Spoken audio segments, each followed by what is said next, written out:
Dixit sir, आप सुन पा रहे हैं? जी अनिल जी, सुन पा रहा हूँ। जी जी प्लीज स्टार्ट करते हैं हम लोग।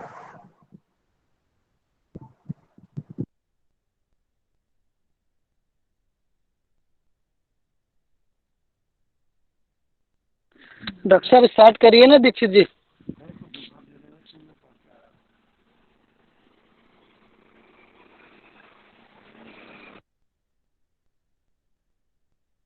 जी डॉक्टर साहब नमस्कार। सभी को मेरा प्रणाम। मैं डॉक्टर कमल कुमार दीक्षित, ग्वालियर CWC का पूर्व अध्यक्ष। मेरा सौभाग्य है कि आज मैं आप लोगों के बीच एक सम्मानीय वेबिनार का प्रेजेंटेशन करने का सौभाग्य प्राप्त हुआ है। आशा करता हूं कि आप सभी के सहयोग से ये वेबिनार भी एक मील का पत्थर साबित होगा। राष्ट्रीय सेवा भारती एवं child conservation foundation of India के द्वारा 52 वेबिनार सफलतापूर्वक आयोजित किए जा चुके हैं। और 52 वेबिनार होने का तात्पर्य आप सभी समझते हैं कि आप सभी के सहयोग से और हमारे मार्गदर्शक मंडल आदरणीय राघवेंद्र शर्मा जी, आदरणीय डॉक्टर कृपाशंकर चौबे जी एवं सभी हमारे फाउंडर मेंबर्स, सम्मानित सदस्य और जो हमें समय समय पर अन्य सामाजिक संस्थाओं से सम्मानित सदस्य सहयोग करते रहते हैं वेबिनार में, उनके द्वारा ये सफल आयोजन हुआ है। 52 सप्ताह पूरे होने का तात्पर्य है कि हमने वेबिनार का 1 वर्ष पूरा कर लिया है और हमारी प्रथम वर्षगांठ पूरी होने के बाद ये द्वितीय वर्ष की शुरुआत है। और द्वितीय वर्ष की शुरुआत में ये बड़ी हर्ष की बात है कि हम शुरुआत ऐसे कानून के साथ करने जा रहे हैं जो सभी के जीवन के लिए अति महत्वपूर्ण है, चाहे वो विधि के क्षेत्र से जुड़ा हो या न जुड़ा हो। तो मैं आपका 53rd वेबिनार्स में स्वागत करता हूं, वंदन करता हूं, अभिनंदन करता हूं। रोली है, अक्षत है, चंदन है, आप सभी का हृदय से हार्दिक अभिनंदन है। वेबिनार की श्रृंखला जो हमने शुरू की थी, तो हमारे लिए हमेशा मार्गदर्शन में आदरणीय डॉक्टर राघवेंद्र शर्मा जी और आदरणीय डॉक्टर कृपा शंकर जी, मैं दोनों को इसलिए साथ साथ लेकर चलूंगा कि ये 52 सप्ताह की जो भी एक श्रृंखला हम सबने पूरी की है, वो इन दोनों के ऐसे सामंजस्य हुई है जैसे दूध में पानी और पानी में दूध। हमें पता ही नहीं चलता कि कब दूध है और कब वो जरूरत पड़ती है तो उफान आता है और हमें मालूम पड़ता है कि उसमें पानी भी है, भाप भी निकल रही है। तो मैं आप दोनों महानुभावों के लिए कुछ कहना चाहता हूं कि सहज हो गई मंजिलें, कि सहज हो गई मंजिलें, वो हवा के रुख भी बदल गए, आपके साथ जो हम चले तो चिराग राहों में जल गए, तो चिराग राहों में जल गए। The 53rd webinar which we are going to be participated today, it's the most interesting subject of the day. The people who are related with the law, working in the law field, directly or indirectly, and the person who are having a chair in the CWC or the JJ Act or the Juvenile Justice Board, they are also very much related with this law. And as a common man must know what is the CRPC. क्योंकि हमारे मन में बहुत सारे प्रश्न जब आते हैं, समाज में रहते हैं और हम चीजें सुनते हैं तो हमें समझ में उस समय नहीं आता है, लेकिन जब वो चीजें लागू होने लगती हैं तो हमें समझ में आने लगता है। उदाहरण के लिए मैं कहना चाहूंगा कि FIR शब्द एक ऐसा है जो समाज में हर व्यक्ति जानता है कि FIR हो गई है। अब ये FIR क्या है और इसका मूल अर्थ क्या है, अगर हमें ये समझना है तो हमें फिर सीआरपीसी में जाना पड़ता है। कई बार हमें अखबारों से मालूम पड़ता है, टीवी से मालूम पड़ता है कि शहर में धारा 144 लग गई है। तो ये धारा 144 क्या है और इसके क्या प्रभाव है, इसके बारे में अगर जानना हो तो हमें सीआरपीसी में जाना पड़ता है। तो सीआरपीसी एक बहुत ही सामान्य सा नाम है जो विधि के क्षेत्र में काम करते हैं, लेकिन ये बहुत इंपॉर्टेंट है और जिसका फुल फॉर्म हम लोग बोलते हैं क्रिमिनल प्रोसीजर कोड 1973। सामान्यतः बच्चों के क्षेत्र में जो हम काम कर रहे हैं, हमें कई कानूनों के बारे में, जब हम सीडब्ल्यूसी में काम करते हैं या जेजेबी में काम करते हैं, तो बताया जाता है या नाम गिनाए जाते हैं कि ये जो कानून है ये बच्चों के अधिकारों के संरक्षण के लिए बने हुए हैं। उदाहरण के लिए जेजे एक्ट, उदाहरण के लिए पॉक्सो एक्ट, उदाहरण के लिए PCPNDT act, child marriage act, etcetera etcetera. लेकिन जब भी कोई केस अगर आता है, सीडब्ल्यूसी के सामने आता है या चाइल्ड लाइन के सामने आता है या पुलिस के सामने आता है, तो उनको लगता है कि किसी कानून का उल्लंघन हुआ है और ये जो बालक है, ये बालक, इसके अधिकारों का हनन हुआ है। तो वो समझ जाते हैं कि किस कानून का उल्लंघन हुआ है। जैसे उन्हें मालूम पड़ता है कि ये बालिका है और इसकी उम्र 18 साल से कम है, तो उन्हें समझ में आ जाता है कि ये चाइल्ड मैरिज एक्ट का उल्लंघन है। और उनके मन में प्रश्न उठने लगते हैं कि जब कानून का उल्लंघन हो रहा है, सरेआम उल्लंघन हो रहा है, गवाह भी है, सबूत भी है, साक्ष्य के साथ साथ सब कुछ घटनाक्रम रिकॉर्डेड भी हो गया है, तो अब इसमें देर क्या है, इनको तो सजा मिलना चाहिए। जो आरोपी है, जो इस विवाह को संपन्न कराने के लिए जिम्मेदार हैं, तो इनको सजा मिलना चाहिए। तो अब यहाँ दो बातें समझ में आती हैं कि एक वो कानून जिसको हम मूल कानून कहते हैं, मौलिक कानून कहते हैं, लेकिन उस मूल कानून और मौलिक कानून का पालन कैसे होगा, उसकी क्या प्रक्रिया का पालन किया जाएगा जिसके द्वारा न्यायिक प्रक्रिया आगे बढ़ेगी, उसको हम प्रोसीजरल लॉ कहते हैं। और सामान्यतः हम लोग जो सब भाषाओं का प्रयोग करते हैं समाज में, वो दंडात्मक भाषा का प्रयोग करते हैं। तो उसने मर्डर कर दिया है तो 302 लगेगी और फांसी की सजा हो जाएगी, आजीवन कारावास। तो चूंकि हमारे साथ ज्यादातर सीडब्ल्यूसी के और जेजेबी के वर्तमान सदस्य या पूर्व सदस्य जुड़े हुए हैं, या विधि के क्षेत्र में कार्य करने वाले सभी सम्मानित सदस्य जुड़े हुए हैं, भले ही वो सामाजिक दायित्व निभाते हैं, लेकिन उन्हें कानून का भी पर्याप्त ज्ञान है, ऐसा मेरा मानना है। और आज का जो विषय है उस ज्ञान में और बढ़ोतरी करेगा और उसमें कुछ और ऐसी चीजें ऐड करेगा जिससे उनकी कार्यशैली और स्मूथ हो जाएगी और प्रभावी हो जाएगी और आगे बढ़कर वो अन्य बच्चों के लिए और बेहतर कार्य कर सकेंगे। मेरे कहने का तात्पर्य यह है कि विधि में हमारे पास दो तरह के लॉ रहते हैं। सामान्यतः जो लॉ होते हैं वो सब्सटेंशियल लॉ होते हैं, जिनको हिंदी में मूल या मौलिक लॉ कहते हैं। लेकिन उसका प्रोसीजर कैसे फॉलो होगा वो प्रोसीजर लॉ के द्वारा मालूम पड़ता है। जैसे हमारा जेजे एक्ट है वो एक सब्सटेंसिव लॉ है, लेकिन अगर जेजे एक्ट की कार्रवाई किसी के ऊपर होगी, अगर कोई आरोपी बनेगा, उस आरोपी पे किस तरह की कार्रवाई का प्रस्तावना होगी और कैसे कार्रवाई आगे बढ़ेगी, वो हमें सीआरपीसी बताती है। हमारे बीच में एक ऐसा कानून भी है जो हम और आप सभी उसका उपयोग करते हैं, जिसको हम पॉक्सो एक्ट कहते हैं। पॉक्सो एक्ट एक ऐसा कानून है जो दोनों है, उसमें सब्सटेंसिव भी है और प्रोसीजरल भी है। तो उसमें सारी चीजें दी हुई हैं कि इस कानून का पालन कैसे कराया जाएगा। तो ये एक भूमिका रही है कि हमें क्यों कानून की मूल भावनाओं को समझना चाहिए और उससे हमारे कार्यशैली में कितना निखार आता है। क्योंकि जब हम कानूनी रूप से बात करते हैं तो हमें सीआरपीसी ने ही, सीडब्ल्यूसी में और जेजेबी में, इस सीआरपीसी ने ही सामाजिक कार्यकर्ता को जब वो समिति के रूप में काम करते हैं तो धारा 27(9) में अधिकारता दी है कि वो प्रथम श्रेणी मजिस्ट्रेट की शक्तियों को प्राप्त होते हैं, और ये सीआरपीसी 1973 ही देती है। तो हम ये भी समझेंगे कि मजिस्ट्रेट क्या होते हैं और उनकी शक्तियां भी क्या होती हैं।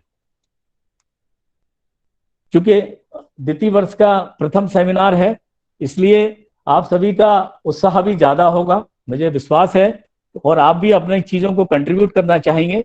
तो मैं आज के विषय विशेषज्ञ वक्ता को आमंत्रित करने से पहले हर बार की बात आपसे निवेदन करूंगा कि जिस तरह से आप लोग मर्यादा बना के रखते हैं, अपना वीडियो जब आवश्यकता होती है तभी आप ओपन करते हैं, जब आपको अपनी बात कहनी होती है, जब सदन से परमिशन मिल जाती है, तब हम अपना माइक ऑन करते हैं और अपनी बात रखते हैं। तो उसी तरह से ये द्वितीय वर्ष की शुरुआत का पहला वेबिनार चलेगा। सिर्फ मैंने आपको पुनः स्मरण कराने के लिए शब्दों का प्रयोग किया है। मुझे मालूम है कि आपकी गरिमा में उपस्थिति के कारण ये वेबिनार द्वितीय वर्ष में प्रथम वर्ष से ऊंची ऊंचाइयों पर पहुंचेगा। आज का विषय जो है, जो मैं पहले कह चुका हूं कि what is the role of the code of criminal procedure, code 1973 in the legal process and analysis. ये एक बहुत अच्छा सब्जेक्ट है और इस सब्जेक्ट को बहुत अच्छे से हमारे बीच में रखने के लिए हमारे बीच अपने ही चाइल्ड कंजर्वेशन फाउंडेशन के लीगल हेड, लीगल कमेटी के हेड, सम्मानीय डॉक्टर रूप सिंह किरार जी मुख्य वक्ता के रूप में, विशेष विशेषज्ञ के रूप में हमारे साथ जुड़ चुके हैं। मैं थोड़ा रूप सिंह जी के बारे में कहना चाहूंगा कि रूप सिंह जी ऐसे शख्सियत हैं,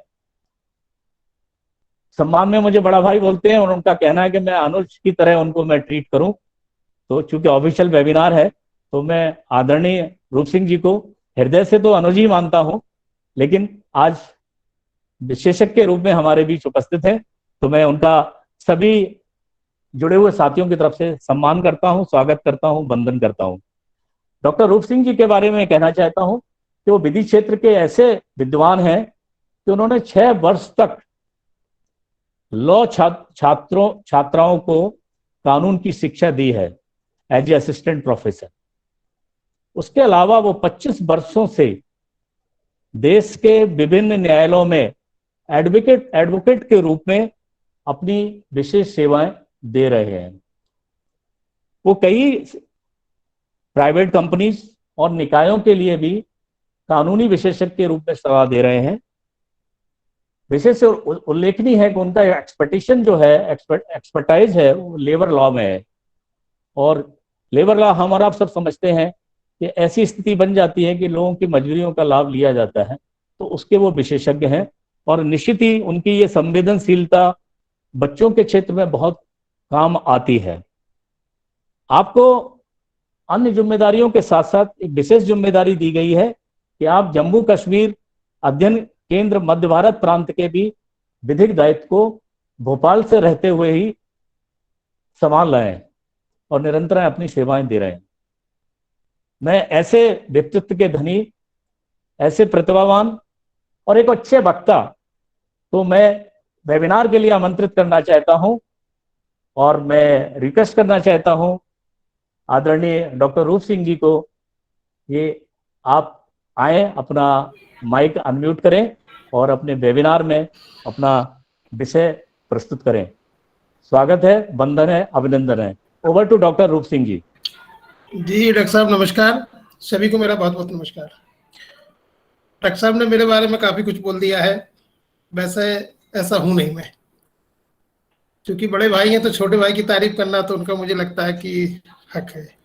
मेरे सीनियर डॉक्टर के दीक्षित साहब हैं, अरविंद जी हैं, और विधि के क्षेत्र में जो भी मेरे सीनियर हैं, मैं चाहूंगा कि अगर मेरे से कोई त्रुटि होती है तो कृपया मुझे क्षमा करें और कोई मार्गदर्शन दें।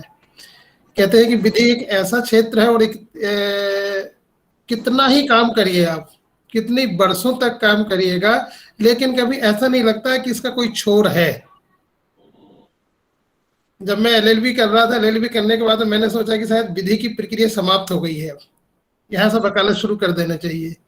फिर मेरे जो एचओडी हुआ करते तो उन्होंने कहा कि नहीं नहीं ऐसा नहीं करना है, आपको और भी कुछ करना है। तो उन्होंने कहा एक काम करिए, आप लेबर लॉ में डिप्लोमा करिएगा। मैंने वो भी कर लिया। फिर मैंने कहा सर अब तो समाप्त हो गया ना? नहीं बोले अभी कुछ समाप्त नहीं हुआ है, अभी आपको एलएलएम भी करना है। ठीक है साहब, LLM में एडमिशन ले लिया, वो समाप्त हुआ। मैंने कहा सर अब तो कुछ नहीं नहीं नहीं भाई, आपको PhD भी करना है। तो सर कहने का तात्पर्य मेरा ये हुआ कि यात्रा बहुत लंबी होती है कानून की। एक एक शब्द ऐसा होता है कि पूरा ऐसा लगता है कि इसके बारे में हम कितना पढ़ें। एक शब्द को इंटरप्रिटेट करने के लिए, इंटरप्रिटेशन करने के लिए, डिफाइन करने के लिए इतनी किताबें, इतने तमाम सारे citation, supreme court, high court की रूलिंग, जजमेंट्स पढ़ना होते हैं, जब कहीं जाके लगता है कि कुछ थोड़ा सा उसमें से निकल पाया है। सामान्य व्यक्ति की भाषा में अगर हम ये कहें, जो सामान्य व्यक्ति होते हैं, चूंकि कानून बना सामान्य व्यक्तियों के लिए होता है, और उसका पालन कैसे हो, उन व्यक्तियों की समझ में कैसे आए, जस्टिस उनको कैसे मिले, इसके लिए न्यायिक प्रक्रिया का एक हम रास्ता तय करते हैं। न्यायिक प्रक्रिया से तात्पर्य यह है कि हमारे इतने ढेर सारे कानून बने हुए हैं। हम छोटे छोटे मोटे मोटे कानून के संबंध में अगर हम बात करते हैं, IPC है, CRPC है, CPC है, एविडेंस है, ट्रांसफर ऑफ प्रॉपर्टी एक्ट है, रेवेन्यू एक्ट है, तमाम सारे एक्ट जो हैं, अब इनको हम कैसे लेके एक साथ चलें। कई लोग ये बोलते हैं कि कानून कुछ समझ में नहीं आता है, कुछ भी होता है, ऐसा एक सामान्य तरीके से आती है। तो मैं एक छोटा सा आज का जो टॉपिक है CRPC, डॉक्टर साहब ने कहा कि एक प्रक्रिया है, प्रक्रिया के संबंध में बात करूंगा कि ये प्रक्रिया कैसे कानूनी रूप में अपनाई जाती है, और इस CRPC का हमारी कानूनी प्रक्रिया में क्या महत्व है, इसका एक छोटा सा विश्लेषण है। CRPC की धाराएं 484 धाराएं CRPC में है, 37 अध्याय हैं, 2 अनुसूचियां हैं। अध्याय क्यों है, धाराएं इतनी क्यों हैं, अनुसूचियां क्या हैं, इनको कैसे कैसे हम, इनकी कहाँ कहाँ उपयोगिता होती है, अगर हमारे 2 शेड्यूल है तो उनमें क्या क्या चीजें दी हुई हैं, क्योंकि सारी की सारी चीजें सेपरेट सेपरेट दी हैं। सेपरेट सेपरेट देने के बावजूद भी एक ही होती हैं। CRPC का थोड़ा सा संक्षिप्त अपन ये डालते हैं कि CRPC का औचित्य क्या है और कहाँ से इसकी यात्राएं शुरू हुई है। कहते हैं कि अपराध शब्द जो हम लेके चलते हैं, तो अपराध शब्द हमारा IPC में आया हुआ है, लेकिन हम यहाँ पर कहते हैं कि अपराध एक आवश्यक बुराई है। क्योंकि समाज में जब कोई भी चीज अनावश्यक तरीके से घटित होती है, तो उसको हम कैसे मैनेज करेंगे, कानूनी प्रक्रिया से करेंगे, सामाजिक प्रक्रिया से करेंगे। तो कहा कि अपराध एक सामाजिक बुराई है, आदिकाल से अपराध होते आ रहे हैं, क्योंकि ये मानवीय प्रवृत्ति है। जब व्यक्ति कोई कार्य करता है तो उसकी कोई ना कोई एक प्रवृत्ति काम करती है, प्रवृत्ति भी है। अपराधों के निवारण के लिए समय समय पर क्या बहुत सारे कानून बने हैं, बहुत विभिन्न प्रक्रियाओं से होकर के कानून बने हैं, और उसमें एक दंड की व्यवस्था की गई है कि व्यक्ति को कैसे दंड दिया जाएगा। अब अपराध कैसा होना चाहिए, प्रतिरोधात्मक होना चाहिए, निवारणात्मक होना चाहिए, या सुधारात्मक होना चाहिए। तो इन्होंने कहा कि प्रतिरोधात्मक दंड का प्रचलन था पहले, जब कभी हम 1800 इसकी बात करेंगे कि 1898 में जब इसकी प्रक्रिया शुरू हुई थी, तो उस समय ये सुधारात्मक दंड नहीं हुआ करता था, तो ये प्रतिरोधात्मक था। लेकिन दंड देने के लिए सार्वभौम सिद्धांतों का एक हमने पालन किया। क्या पालन किया कि अत्यधिक दंड नहीं देना चाहिए। किसी व्यक्ति ने अगर कोई अपराध किया हुआ तो उसका दंड का क्राइटेरिया क्या होगा, कितना दंड कैसे दिया जाएगा, ऐसे करके IPC में 511 धाराएं दी हुई है। अब 511 धाराओं में ये दिया है कि जिस व्यक्ति ने जो अपराध किया हुआ है वो अपराध कितने दंड से दंडित होगा।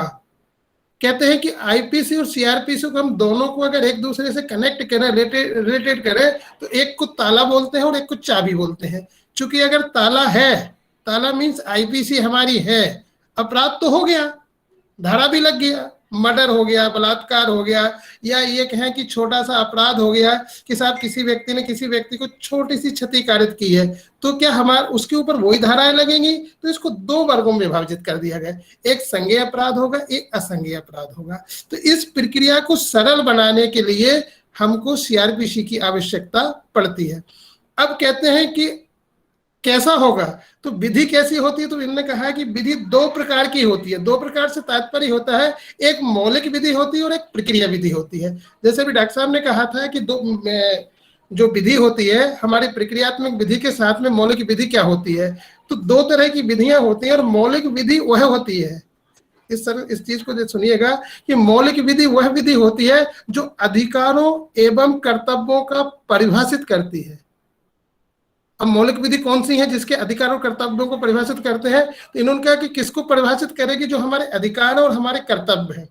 हमारे अधिकारों का जब वायलेशन होता है, हमारे कर्तव्यों के प्रति किसी तरह की कोई चीज होती है तो हमको ऐसा लगता है कि हमारे साथ में कहीं अनजस्टिस हो रहा है, किसी व्यक्ति ने हमारे साथ में गलत कर दिया है। तो गलत करने के लिए कोई एक प्लेटफॉर्म होगा जिसको हम न्यायालय कहते हैं, ठीक है। अब उस चीज को कौन प्रॉपर करेगा, तो उसके लिए न्यायाधीश होते हैं। तो ये जो व्यक्ति होंगे वो कैसे काम करेंगे, उसके लिए सीआरपीसी में इसका प्रोविजंस दिया हुआ है। कर्तव्यों को परिभाषित करती है अथवा उनकी विवेचना भी करती है। विवेचना शब्द जो आया हुआ, जब हम एफआईआर की बात करेंगे तो विवेचना वर्ड आता है कि विवेचना भी करती है। प्रक्रिया विधि वह है जो मौलिक विधि को प्रवृत्त कराने के लिए, मतलब किसी चीज को लागू कराने के लिए उसका निर्धारण तय करती है। अब भारतीय दंड संहिता के अंतर्गत हम अगर कहते हैं कि कौन कौन सी चीजें हैं, तो प्रक्रिया विधि बहुत ही सिविल प्रक्रिया संहिता है, आपकी संपत्ति यंत्रण अधिनियम है, एविडेंस है, जो प्रक्रिया में सहायता करती हैं। आईपीसी है, मौलिक विधि है, और बहुत सारे हमारे जो एक्ट हैं जो मौलिक प्रक्रिया के अंतर्गत आते हैं।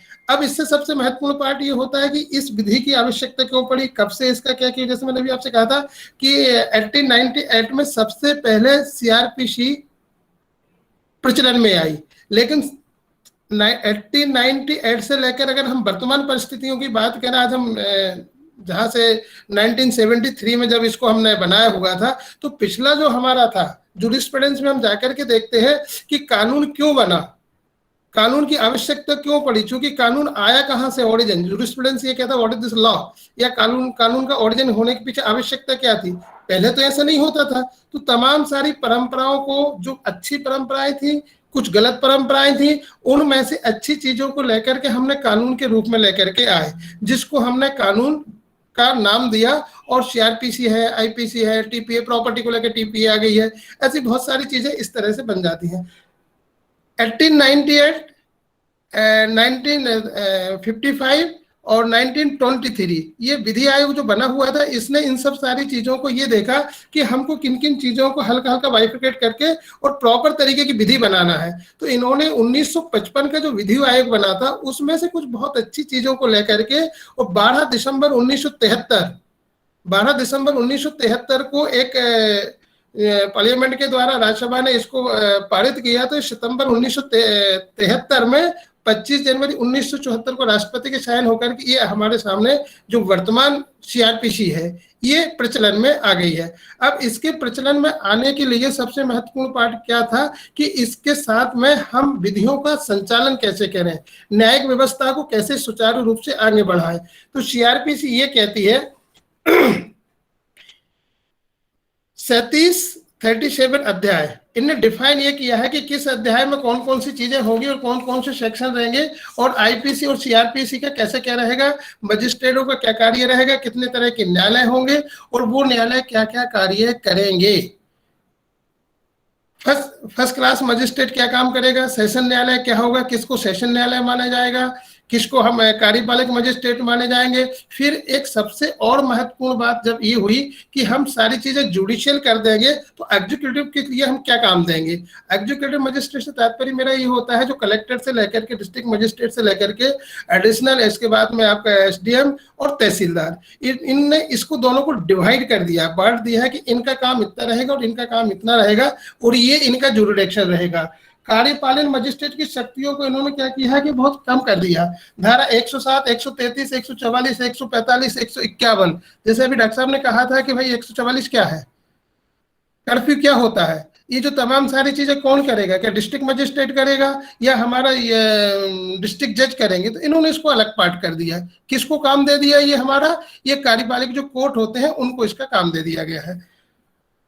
कलेक्टर के पास में जो पावर होते हैं और कलेक्टर के पावर के साथ में जो हमारे डिस्ट्रिक्ट कोर्ट के पावर होते हैं, उन कोर्टों में दोनों में क्या डिफरेंस होना चाहिए, इसके लिए भी सीआरपीसी में इसका विचार किया गया है। फिर इसके बाद में अपराध गठित हो, अपराध संगठित हो, अपराध के संबंध में किसी तरह की प्रक्रिया आगे बढ़े, इसके लिए सबसे महत्वपूर्ण पार्ट क्या हुआ है कि फर्स्ट क्लास मजिस्ट्रेट जब प्रक्रिया आगे बढ़ती है क्लास 2 से लेकर के, तो जुडिशियल फर्स्ट क्लास मजिस्ट्रेट को कितना सुनने का अधिकार होगा, कितनी सजा देने के अधिकार होंगे। तो उनका ये कहना है कि 5 साल तक की सजा दे सकते हैं, इतना जुर्माना दे सकते हैं। जुरिडिक्शन उनका क्या होगा, जिस थाना क्षेत्र के अंतर्गत उनको जुरिडिक्शन दिया उसके अंतर्गत वो कार्रवाई करेंगे। और कोई भी किसी तरह की अगर एफआईआर होती है, परिवाद कंप्लेंट, परिवाद आता है, तो इसको कैसे कैसे करेंगे, परिवाद क्या होता है, एफआईआर क्या होता है, वो सीआरपीसी में इन्होंने बताया हुआ है। परिवाद परिवाद के संबंध में ये कहा गया, हेलो, मेरी आवाज आ रही क्या? जी डॉक्टर साहब आ रही है, प्लीज जी कंटिन्यू। जी जी जी सर। परिवाद के संबंध में ये कहा गया है कि परिवाद कैसे होता है, क्या जब एफआईआर हो सकती है तो उसके साथ भी परिवाद हो सकता है, या परिवाद होगा तो फिर एफआईआर नहीं कराना है, तो उसका इस संबंध में सीआरपीसी में उल्लेख किया। मैं छोटा छोटा इसलिए बता रहा हूँ क्योंकि अगर मैं सारी चीजों को एक साथ करूंगा तो बहुत लंबा हो जाएगा, लेंदी होगा। फिर दंड न्यायालय क्या होंगे, दंड न्यायालय की कार्यरूपा क्या होगी, कौन से दंड न्यायालय क्या कार्य करेंगे, तो इन्होंने कहा धारा 6 सीआरपीसी की धारा 6 में कहा है कि दंड न्यायालयों के वर्ग होंगे। क्या वर्ग होंगे? सेशन न्यायालय होगा। सेशन न्यायालय में क्या होगा? डिस्ट्रिक्ट आपका डिस्ट्रिक्ट जज होंगे, उसके नीचे के सेशन जज होंगे, असिस्टेंट सेशन जज होंगे, सीजेएम होंगे, जुडिशियल मजिस्ट्रेट फर्स्ट क्लास होंगे, और आपका क्लास 2 होगा। फिर इन्हीं व्यक्तियों के बीच में जो जजेस होते हैं कि क्रिमिनल केसेस कौन सुनेगा और सिविल केसेस कौन सुनता है, तो इसका वह वर्गीकरण किया गया है कि जिस नेचर का जो केस होगा वो इन्हीं के साथ में वो एक पद होता है, और जो लिखा होता है कि व्यवहार न्यायाधीश। अगर आपका कोई सिविल नेचर का केस होता है तो व्यवहार न्यायाधीश के अंतर्गत आता है। जज वही होता है बट चेंज हो जाता है उसका नाम। जुडिशियल मजिस्ट्रेट होता है जो जुडिशियल फर्स्ट क्लास मजिस्ट्रेट, तो जो क्राइम होता है, अपराध होता है, तो उसके अंतर्गत जब वो सुनता है तो उसको जुडिशियल मजिस्ट्रेट फर्स्ट क्लास लिखेगा, व्यवहार न्यायाधीश नहीं लिखेगा। प्रथम वर्ग न्यायिक मजिस्ट्रेट और किसी महानगर क्षेत्र में जैसे मेट्रोपॉलिटन सिटीज होती हैं, बॉम्बे है या तमाम सारी चीजें हैं, तो यहाँ पर यही होंगे बट वो मेट्रोपॉलिटन मजिस्ट्रेट के अंतर्गत आएंगे। न्यायालय से अभिप्राय क्या होता है? तो न्यायालय का सीधा सीधा अर्थ होता है कि जहां बैठने का स्थान हो जनसाधारण की धारणा के अनुसार। न्यायालय अभिप्राय ऐसे स्थानों से है जो पक्षकारों के बीच विवादों का निपटारा करता है। अब विवाद डिस्प्यूट्स की हम बात करते हैं, डिस्प्यूट्स कई जगह से क्रिएट होता है। अपराध, डिस्प्यूट्स, विवेचना, तमाम सारी जो चीजें होती हैं, उन्होंने कहा साहब लेबर एक्ट है तो लेबर एक्ट के अंतर्गत तो डिस्प्यूट वर्ड आया हुआ है, तो जुडिशियल फर्स्ट क्लास मजिस्ट्रेट होता है और वो लेबर एक्ट में जाकर के अपना जब काम करता है तो पिटिशन अधिकारी होता है। ये तमाम सारी चीजें, मेरा कहने का तात्पर्य ये हुआ कि एक सीआरपीसी में जो इंटरप्रिटेशन वर्ड ना होकर के डेफिनेशन वर्ड से लिखा हुआ है, तो हम इसमें परिभाषित किया गया है कि कौन व्यक्ति क्या कार्य करेगा। जब वो व्यक्ति वो कार्य करता है कि उसके स्वरूप उसके हिसाब से ही उसको नाम से संबोधित किया जाता है। इसके आगे की प्रक्रिया ये होती है कि जिला मजिस्ट्रेट, अतिरिक्त जिला मजिस्ट्रेट एवं उपखंड मजिस्ट्रेट जो होते हैं वो कार्यपालिक मजिस्ट्रेट के अंतर्गत आते हैं। फिर इसके बाद में इनकी शक्तियों को हम कैसे कैसे डिवाइड करेंगे, किसको क्या शक्तियां दी जाएंगी। तो न्यायालय की जो पावर ऑफ कोर्ट्स है कि कौन सा कोर्ट किस पावर में काम करेगा, तो इन्होंने कहा है कि अपराधों के निवारणार्थ, मतलब अपराधों को किसी तरह उनको कम करने के लिए, उनको सुलझाने के लिए, उनको सॉर्ट आउट करने के लिए न्यायालयों का मुख्य कार्य मामलों का विचारण कर अभियुक्त को दंडित करना होता है। विभिन्न अपराधों के लिए दंड देने की व्यवस्था अत्यंत प्राचीन समय से चली आ रही है, लेकिन प्राचीन समय जो मैंने अभी 1898 कहा हुआ था, तो वो दंड क्या था? वो दंड ये हुआ करता था कि अगर किसी व्यक्ति ने किसी व्यक्ति का हाथ काट दिया है तो आप भी वही काम करिएगा। तो ये सभ्य समाज की पहचान नहीं थी। तो उन तमाम सारी चीजों से छुटकारा पाने के सती प्रथाएं हुआ करती थी। उस समय किसी तरह के कानून नहीं हुआ करते थे, राजा महाराजाओं के कानून चलते थे, वो परंपराएं चलती थी जो कभी कभी अभी किसी देखने को मिल जाती हैं। जैसे अभी 3 दिन पहले मिला हुआ था ये झाबुआ साइड में किसी एक लेडीज को पेड़ से लटका करके और उसको मारा पीटा जा रहा था, तो वो कानून उसकी मान्यता नहीं देता है। तो इन्होंने कहा कि अपराध जितना गंभीर एवं संगीन होगा दंड उतना ही होना चाहिए। अब किसी ने किसी का मर्डर कर दिया है, अपराध तो संगीन है, तो उसका क्या होगा? मर्डर, ऐसा तो नहीं है कि उस व्यक्ति का भी आप मर्डर कर दीजिए, क्योंकि ये कानूनी प्रक्रियाओं के अंतर्गत नहीं आता है, ना ही सभ्य समाज की ये उसके अंतर्गत है। तो इन्होंने कहा है कि दंड देने के लिए अभी तक हमारे यहाँ 4 प्रयोजन थे। 4 तरह के प्रयोजन में से सबसे महत्वपूर्ण जो थे, जो वर्तमान में चल रहा है, सबसे नंबर 1 था निवारणात्मक, निषेधात्मक, प्रतिकारात्मक एवं सुधारात्मक। आज हम जिस कानून के अंतर्गत कार्य कर रहे हैं वो हमारा कानून है सुधारात्मक, रिफॉर्मेटिव। मतलब जिस व्यक्ति ने अगर कोई अपराध कारित कर दिया है तो उस व्यक्ति का तात्पर्य यह है कि उसको वैसा दंड आप नहीं देंगे। क्या करेंगे, उसको सुधारने का काम करेंगे। जैसे हम जेजे बोर्ड की बात करते हैं, जेजे एक्ट की बात करते हैं, बालकों के संबंध में हम बात करते हैं, तो अगर बच्चों से अपराध तो कोई भी कर सकता है, किसी भी से अपराध हो सकता है, उसके लिए एज फैक्टर रखा हुआ है कि इस एज से व्यक्ति यहाँ तक का कार्य करता है तो वो क्या कहलाएगा कि बालिग के द्वारा कार्य किया गया है। तो उसके लिए हम हमारे इस कोर्ट में ना ले जाकर के एक सेपरेट उसके लिए कोर्ट बना दिया गया है। तो वहां पर जब वो जाएगा, बच्चे 16 साल का बच्चा है, 18 साल से कम उम्र का बच्चा है, लेकिन अपराध संगीन हो गया है, तो कानूनी हमारा ये कहता है कि उस व्यक्ति ने अपराध तो कर लिया है, बट उसका जो मेंटल लेवल है या जो हमारी जो वैज्ञानिक है, तो उस तरीके से देखा जाए तो वो सक्षम नहीं होता है, कॉम्पिटेंट नहीं होता है परिस्थितियों को समझने के लिए। तो उसके लिए उसकी रखने की व्यवस्था अलग होगी, कम समय में उस प्रक्रिया का निराकरण किया जाएगा। तो सुधारात्मक कानून से तात्पर्य यह है जो हमारा वर्तमान समय में चल रहा है। कहा है कि मुख्य प्रयोजन अपराधों को रोकना होता है, किसी व्यक्ति को दंड के आधार पर दंड देना नहीं होता है। और आज दंड का मुख्य उद्देश्य हमारा सुधारात्मक हो गया है, इसलिए तमाम सारी एजेंसियां काम कर रही हैं, गवर्नमेंट काम कर रही है, तमाम सारा जो सोशल वेलफेयर, या हम कॉन्स्टिट्यूशन में जाकर कहेंगे कि वेलफेयर स्टेट की हम जो परिकल्पना लेकर चलते हैं कि स्टेट की ड्यूटी क्या होती है, तो उन्होंने कहा कि सुधारात्मक काम होने चाहिए, लोगों के वेलफेयर के लिए काम होने चाहिए, कल्याणकारी राज्य की कल्पना होने चाहिए। तो ये कानून का हमारा ये स्वरूप है। फिर इन्होंने कहा है कि न्यायालय जिनके द्वारा अपराध विचारणी होंगे, जो न्यायालय है जिनके द्वारा अपराध विचारणी होंगे, वो न्यायालय कौन कौन से होंगे, तो उच्च न्यायालय होगा। उच्च न्यायालय, सुप्रीम न्यायालय हमारे कौन से न्यायालय होते हैं, ये हमारे अपीली कोर्ट होते हैं। अपील कोर्ट से तात्पर्य होता है कि जब हमारे अधीनस्थ न्यायालयों के द्वारा, सबऑर्डिनेट कोर्ट जो होते हैं उनके द्वारा किसी तरह के कोई अपराध के संबंध में कोई निर्णय दिए जाते हैं, तो उसकी अपील कहाँ होने चाहिए, तो उन्होंने कहा कि उच्च न्यायालय में होंगी। तो उच्च न्यायालय में जाकर के उसकी अपील होगी। दूसरा सेशन न्यायालय, सेशन न्यायालय होते हैं जो हम इसको इस क्रम में देखते हैं। फिर कहते हैं किसी अन्य न्यायालय द्वारा किया जाना कैसे, जैसे कोई भी न्यायालय है जिसको जिस सूची में जाके बताया गया है कि इसकी अपील कहाँ जाएगी, कौन सा अपराध ऐसा है जो कंपाउंडेबल होगा, कौन सा अपराध जो है कंपाउंडेबल नहीं होगा।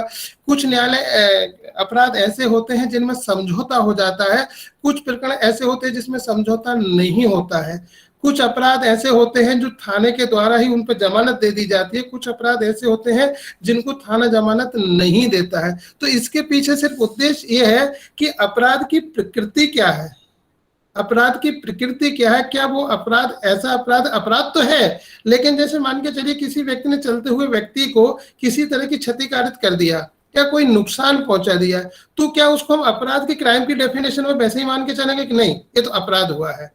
ऐसा नहीं होगा। तो उसके लिए अलग अलग तरीके से इस व्यवस्था को बनाया गया है। एफआईआर होगी, गंभीर अपराध की एफआईआर होती है, संज्ञेय मामला है, असंज्ञेय मामला है। अभी एक किसी का क्वेश्चन आया हुआ जिसको मैं बाद में बताऊंगा, तो उन्होंने कहा है कि कौन सा ऐसा अपराध होता है जिसके अंतर्गत व्यक्ति को बिना वारंट के अरेस्ट कर लिया जाता है। गंभीर तरह के प्रकृति के अपराध होते हैं जिसमें किसी व्यक्ति को बिना वारंट के पुलिस अरेस्ट कर सकती है।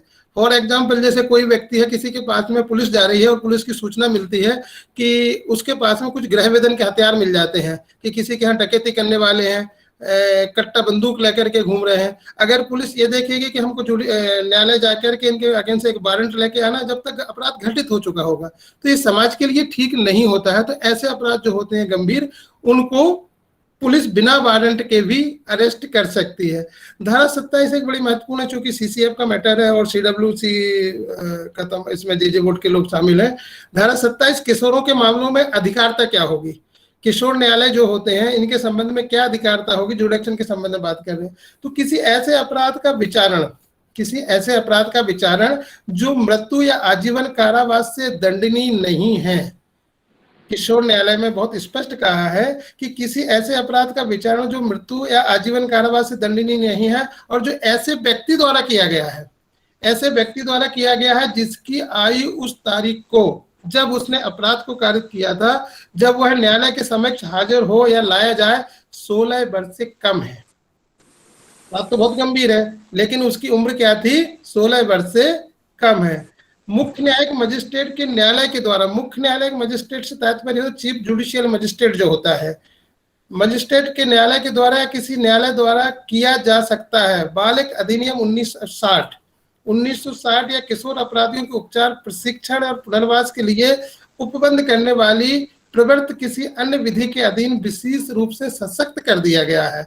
मतलब आप इस एक्ट जो अब 2000 वाला हमारा जेजे एक्ट आ गया है, तो 1960 की हम जो बात कर रहे हैं, ये इसके अंतर्गत ही सुना जाएगा।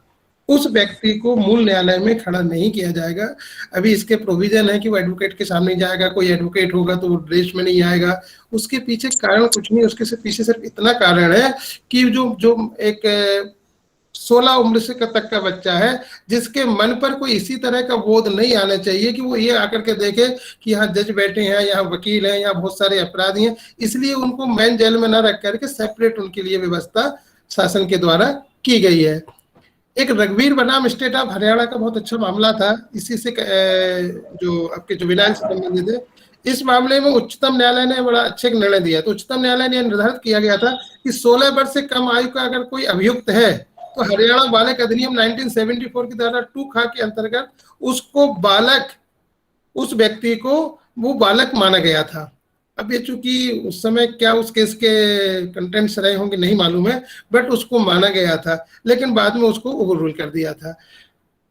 जेजे एक्ट की कार्रवाई, जेजे एक्ट के द्वारा नियुक्त जो पीठासीन अधिकारी होते हैं उनके द्वारा की जाने वाली कार्रवाई और मूल कोर्ट के द्वारा की जाने कार्रवाई। अब नेक्स्ट इसका एक व्यक्तियों को गिरफ्तारी के संबंध में आता है। मेरा इससे संक्षिप्त ये कहना है कि प्रक्रिया है हमारी, हम किसी प्रक्रिया को करने के लिए, कोई भी प्रक्रिया हो, उसमें व्यक्ति के अधिकारों का हनन नहीं होना चाहिए। अगर व्यक्ति के अधिकारों का हनन होता है तो आर्टिकल 21 और आर्टिकल 14 का वायलेशन होता है। तो किसी व्यक्ति को कभी किसी को गिरफ्तार करना, बिना बताए गिरफ्तार करना, बिना सूचना के अरेस्ट कर लेना उसको, या किसी तरह का उसको इंटीमेशन नोटिस नहीं देना, अरेस्ट करने के बाद में परिवार के सदस्यों को सूचित ना करना, ये तमाम सारी प्रक्रियाएं जो होती हैं वो प्रक्रिया से बाहर होती हैं और इलीगल होती हैं, अनकॉन्स्टिट्यूशनल होती हैं। इसलिए इसमें आर्टिकल 14 और 21 की बात कर रहे हैं। और प्रक्रिया अगर सीआरपीसी में ये कहा गया है कि आर्टिकल आपका सेक्शन आपका 41 क्या कहता है कि किसी व्यक्ति को कब आप गिरफ्तार कर सकते हैं, किस व्यक्ति को बिना वारंट के गिरफ्तार कर सकते हैं, किस व्यक्ति को जमानत लेने का अधिकार है, किस सेक्शन के अंतर्गत जमानत लेने का अधिकार है, कहां पर उसको समन्स किया जाएगा, समन्स करने की प्रक्रिया क्यों होती है, समन्स और वारंट में क्या अंतर होता है, एफआईआर जब की जाती है तो उस व्यक्ति को एफआईआर करने के बाद में तत्काल उसको क्या क्या उसके जो राइट्स हैं वो बताना होते हैं। ये किसका काम है? ये काम पुलिस का होता है। अगर ये तमाम सारी व्यवस्थाएं कानूनी प्रक्रिया में ना हो तो पुलिस, अभी एक केसेस आया हुआ था जिसमें पुलिस करती क्या थी कि किसी व्यक्ति को अरेस्ट तो कर लेती थी, बट उसकी अरेस्ट करने की प्रक्रिया को उसके परिवार को, मित्र को या किसी को नहीं देती थी। अब ये मैंडेटरी किया हुआ है कि किसी व्यक्ति को अरेस्ट किया गया है तो उस व्यक्ति की जानकारी उसके परिवार के सदस्य को या उसके किसी मित्र को आपको देना होगी। 24 घंटे के अंतर्गत उस व्यक्ति को न्यायालय में पेश करना होगा, उसका मेडिकल कराना होगा। तो ये तमाम सारी चीजों की जो प्रक्रिया है सीआरपीसी के अंतर्गत वो इसलिए आवश्यक है कि देखिए अपराध तो घटित हो गया, अपराध हो गया, उसके पीछे क्या इंटेंशन था नहीं मालूम है, वो मैटर ऑफ एविडेंस है, ट्रायल है, इन्वेस्टिगेशन में आएगा जब पता चलेगा कि हमने जो किया हुआ है वास्तव में क्या वो अपराध था, अपराध हुआ है और वो अपराध की श्रेणी में आता है, आईपीसी के अंतर्गत अपराध है। इन्होंने कहा हुआ है कि व्यक्तियों की गिरफ्तारी के संबंध में क्या होगा। एक एके गोपालन का मैटर था, एके गोपालन बनाम स्टेट ऑफ मद्रास का मामला था, और मुझे लगता है कि जो लीगल से जुड़े हुए लोग हैं ना उनको बेहतर इस मामले के बारे में जानकारी होगी। इसमें ये कहा गया था प्रत्येक व्यक्ति को जीवन एवं व्यक्तिगत स्वतंत्रता का अधिकार प्रदान किया गया है। इस लाइन को सुनिए, थोड़ा हल्का सा कानूनी में है। प्रत्येक व्यक्ति को जीवन एवं व्यक्तिगत स्वतंत्रता का अधिकार प्रदान किया गया। व्यक्तिगत स्वतंत्रता की हम जब बात करते हैं तो हम कॉन्स्टिट्यूशन, एक्चुअली मैं कॉन्स्टिट्यूशन के बारे में आपसे ये बात करूं कि जितने भी कानून हैं, चाहे आईपीसी, सीआरपीसी, एनीवे जितने भी कानून हैं वो हमारे कॉन्स्टिट्यूशन को ही रन करते हैं। कॉन्स्टिट्यूशन हमारा एक आईना है, इन सारे कानूनों की एक आत्मा है जिसके एक एक वर्ड से लेकर के ये सारी चीजें बनती हैं। अब व्यक्तिक हम बात कर रहे हैं तो व्यक्ति के बाद सीआरपीसी में बात की बट वो कॉन्स्टिट्यूशनल की बात है, वहां लिखा हुआ है। प्राण एवं दैहिक स्वतंत्रता की बात करें आर्टिकल 21 में लिखा हुआ है। किसी व्यक्ति को फ्रीडम ऑफ स्पीच की हम बात करते हैं तो आर्टिकल 19 में लिखा हुआ है। रूल ऑफ लॉ की बात करते हैं तो आर्टिकल 14 में लिखा हुआ है। हम किसी व्यक्ति के धर्म जाति से संबंधित बात करते हैं आर्टिकल 28 में लिखा हुआ है। किसी व्यक्ति को छुआछूत की बात करते हैं आर्टिकल 17 में बताया हुआ है। कोई व्यक्ति डिग्री उपाधि की बात करता है आर्टिकल 18 में लिखा हुआ है। हमारे फंडामेंटल राइट का वायलेशन होता है तो हमको रेमेडी लेने के लिए स्पेसिफिक जाना है तो हमको क्या करना पड़ेगा, तो हमको सीधा सीधा आर्टिकल हमारा 32 की हम बात करते हैं। जब हमारा फंडामेंटल राइट का वायलेशन होता है तो फिर हमको सीआरपीसी के अंतर्गत ना जाकर हमको सीधा कॉन्स्टिट्यूशन में जाना पड़ता है, डब्ल्यूपी में हमको जाना पड़ता है। तो इस तरह का ये जो पूरा एक रिलेवेंस जिस जिन चीजों की बनी हुई है कानून में, तो सीआरपीसी का ये कहना है कि एक गोपालन के मामले में ये कहा गया है कि प्रत्येक व्यक्ति की व्यक्तिगत स्वतंत्रता का अधिकार प्रदान किया गया है, लेकिन यह अधिकार निरपेक्ष नहीं है। स्वतंत्रता तो है आपके पास में लेकिन निरपेक्ष नहीं है। निरपेक्ष होने से तात्पर्य ये होता है कि ऐसा नहीं कि मुझे सारे अधिकार दिए हुए हैं तो मैं कुछ भी कर सकता हूं। बोलने का अधिकार, तो बोलने के अधिकार से तात्पर्य ये नहीं होता है कि आप क्या बोलने जा रहे हैं। अगर आप बोलने जा रहे हैं तो आर्टिकल 29 में आप जाकर के देखिएगा, उसमें रिस्ट्रिक्टेंस वर्ड भी लिखा हुआ है कि किस चीज को कहां रोका जाएगा, कहां तक बोला जाएगा। एक बड़ी आम भाषा ये कहते हैं कि जब किसी व्यक्ति आपका हाथ जहां तक जाता है वो आपकी स्वतंत्रता होती है, और जब किसी की नाक वहां शुरू हो जाती है तो आपकी स्वतंत्रता वहां जाकर के खत्म हो जाती है। तो एक समाज में सभ्य व्यक्तियों के लिए सही समुचित कानून के लिए हमको अपने अधिकार की, हमारे कर्तव्यों का पालन करना ही होगा। अगर आपके राइट हैं तो आपकी ड्यूटीज भी आर्टिकल 51 में दी हुई है कि आप इन ड्यूटीज का पालन करिएगा अगर राइट के लिए आप बात करते हैं। तो इन्होंने एक गोपालन के मामले में इसलिए लीडिंग केसेस है ये कि आपका निरपेक्ष नहीं है। यह अधिकार तभी तक उपलब्ध रहता है जब तक कि प्रत्येक व्यक्ति विधिपूर्ण तरीके से कार्य करता रहे। ये आपको जब तक मिलेगा जब आपका कार्य लीगल है। अगर आपने इलीगल काम करना शुरू कर दिया तो आप इसको क्लेम नहीं कर सकते हैं। जब भी कोई व्यक्ति ऐसा कार्य करता है जो भारतीय दंड संहिता के अंतर्गत दंडनीय है तो उसकी उपयुक्त स्वतंत्रता प्रतिबंधित हो जाती है।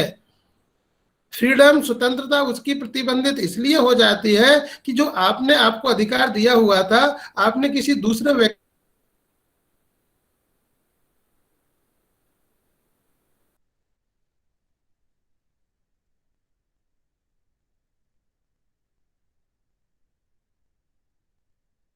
डॉक्टर साहब आपकी आवाज नहीं आ पा रही है।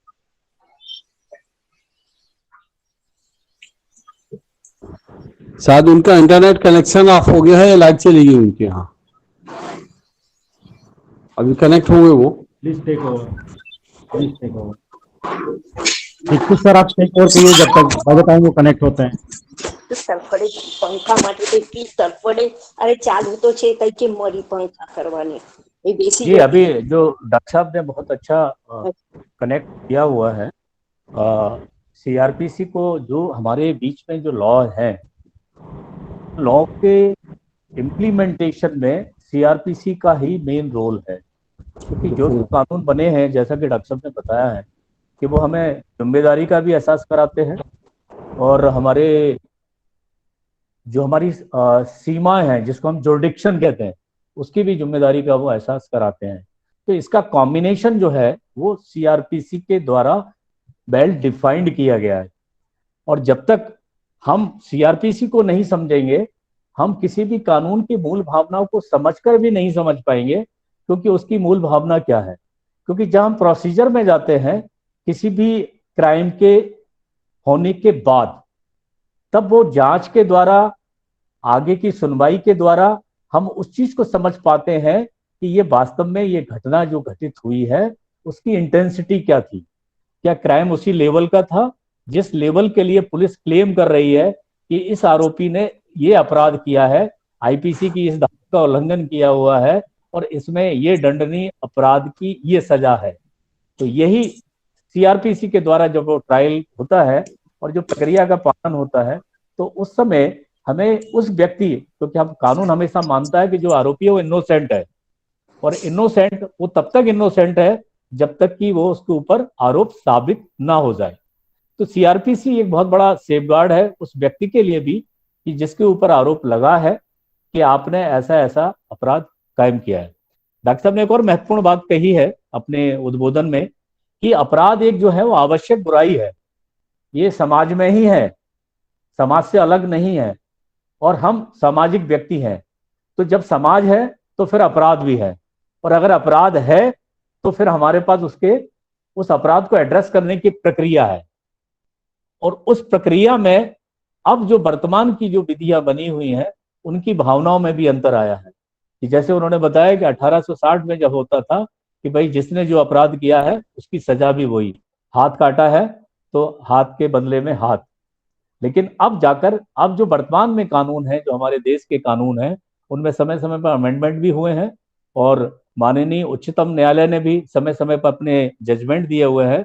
अब जो सारा फोकस है वो फोकस जो है वो सुधारात्मक है, और उसी सुधारात्मक प्रक्रिया को अगर हम देखें, कानून की सुधारात्मक प्रक्रिया को हम देखें तो हम पा रहे हैं कि जो हमारे जेजे एक्ट है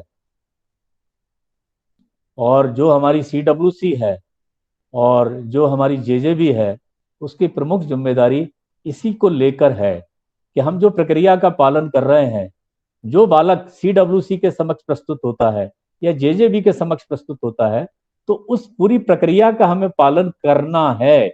अगर हम सीआरपीसी का पालन कर रहे हैं तो हम उस बालक के साथ जिसके अधिकारों का हनन हुआ है या उस पर यह आरोप लगा है कि इसने, जिसको हम बोलते हैं चाइल्ड कॉन्फ्लिक्ट विथ लॉ, कि इस बालक के द्वारा किसी का उल्लंघन हुआ है, तो उसमें इस प्रक्रिया का बहुत महत्वपूर्ण जिम्मेदारी जो है वो सीडब्ल्यूसी के ऊपर आती है कि अगर हम प्रक्रिया का सही पालन करेंगे तो वो जो बालक जो सीएनसीपी है और सीडब्ल्यूसी के समक्ष उसको प्रस्तुत किया गया है, उसकी गरिमा के साथ उसके अधिकारों की सुरक्षा का जो प्रक्रिया का पालन करना है वो हमें सीआरपीसी के द्वारा निर्धारित है। लेकिन हमारे हम लोग स्पीकर वापस जुड़ चुके हैं, थोड़ा सा जी। त्रुटि हुई है उसमें। वापस हम इनवाइट करते हैं डॉक्टर रूप सिंह जी को। प्लीज कंटिन्यू डॉक्टर रूप सिंह प्लीज। डॉक्टर साहब सुन पा रहे हैं? डॉक्टर रूप सिंह जी सुन पा रहे हैं आप? चलिए, जब तक जोड़ते हैं तो मैं एक आध दो लाइन और बोलता हूं। तो सीडब्ल्यूसी में जब हमारे पास बच्चे आते हैं तो सामान्यतः जो हम लोग प्रक्रिया अपनाते हैं, हमारे पास जो भी ज्ञान रहता है वो मेन जेजे एक्ट का रहता है। और जेजे एक्ट जो है एक मूल विधि है, मौलिक विधि है, और उसमें हमें प्रक्रिया का पालन होता है। विशेषकर उस समय स्थितियां सीडब्ल्यूसी के लिए विषम हो जाती है कि जब किसी उच्च न्यायालय से या एडीजे जो मॉनिटर हमें करते हैं सीडब्ल्यूसी और जेजेबी को, उनके न्यायालय से अगर कोई निर्देश आते हैं। कई बार ऐसे भी अनुभव किए गए हैं कि बालक के प्रकरण की जो सुनवाई चल रही होती है सीडब्ल्यूसी में, उस पूरी मूल फाइल को बुलाया जाता है, और जब मूल फाइल जाती है सम्माननीय एडीजे साहब के सामने या माननीय हाईकोर्ट के सामने, तो वहां पर इस बात का विशेष ध्यान दिया जाता है कि जो सीडब्ल्यूसी ने कार्रवाई की है वो कार्रवाई विधि सम्मत है या नहीं, उन सारे पैरामीटरों का पालन किया गया कि नहीं।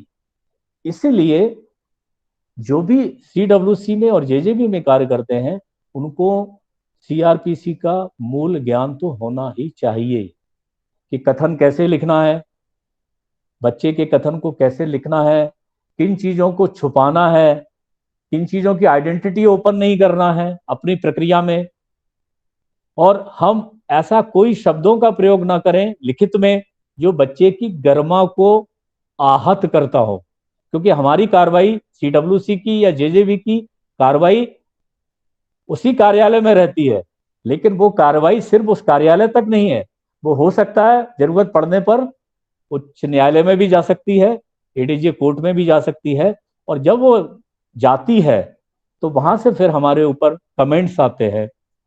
कमेंट्स पॉजिटिव भी आते हैं, कमेंट्स नेगेटिव भी आते हैं। कई बार वहां पर बुलाया भी जाता है, कई बार मार्गदर्शन भी दिया जाता है और कई बार चेतावनी भी दी जाती है। तो मेरा आप सभी से, जो लोग ऑलरेडी CWC में हैं, JJB में हैं, मेरा उनसे आग्रह रहेगा कि आप प्रक्रिया का पूरा पालन करें, और प्रक्रिया में अगर आवश्यकता पड़ती है तो हर जिले में लोकल स्तर पर हमारे बीच ऐसे सामाजिक कार्यकर्ता हैं जो विधिक क्षेत्र के हैं, जो वहाँ कोर्ट में प्रैक्टिस करते हैं, उनको ज्ञान है, उनको JJ एक्ट का भी ज्ञान है, उनको CRPC का, IPC का, अन्य विधियों का भी ज्ञान है।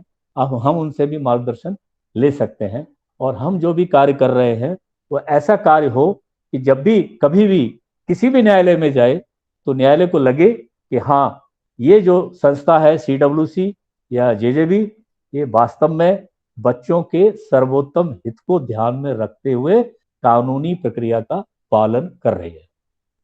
तो मेरा सभी से यही आग्रह रहेगा। मैं देख लेता हूं, अगर एक बार डॉक्टर रूप सिंह जी जुड़ जाते हैं तो उनका क्लोजिंग स्टेटमेंट ले लेते हैं, क्योंकि समय भी अब हो रहा है, और मैं समझता भी हूं कि शायद उन्होंने ऑलमोस्ट सभी पहलुओं को हम सबके बीच में रखा है। अनिल जी, क्या जुड़ पा रहे हैं डॉक्टर रूप सिंह जी? जी भाई साहब, अभी मैसेज भेजा है हमने।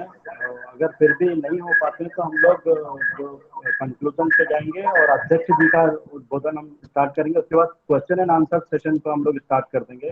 काफ़ी सारे लोगों का 1-to-1 question and answer session होगा, तो हम उसके लिए इन्विटेशन दे देंगे। तो बेटर होगा कि जी, हम अध्यक्ष जी के अनुमोदन की ओर बढ़ें। माननीय अध्यक्ष जी जुड़े हुए हैं?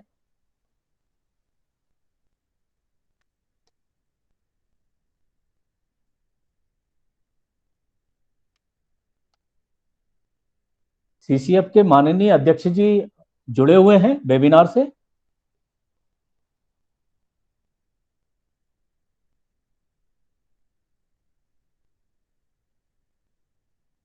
नहीं है, नहीं लगता, नहीं है।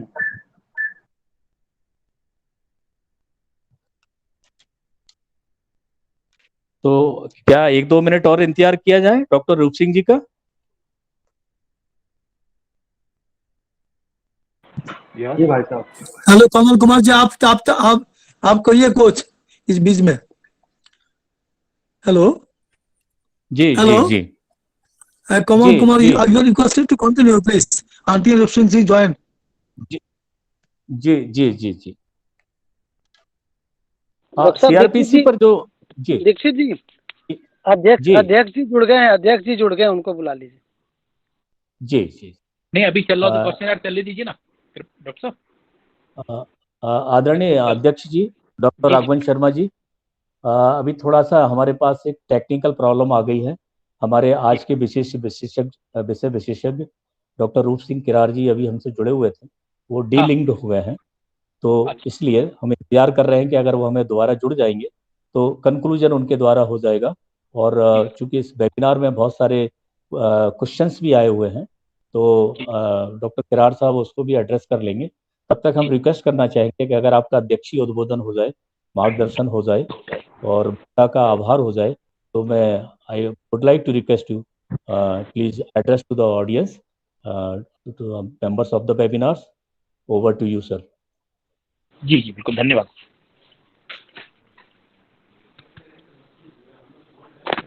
बहुत बहुत धन्यवाद। मुझे लगता है मैं तो हर बार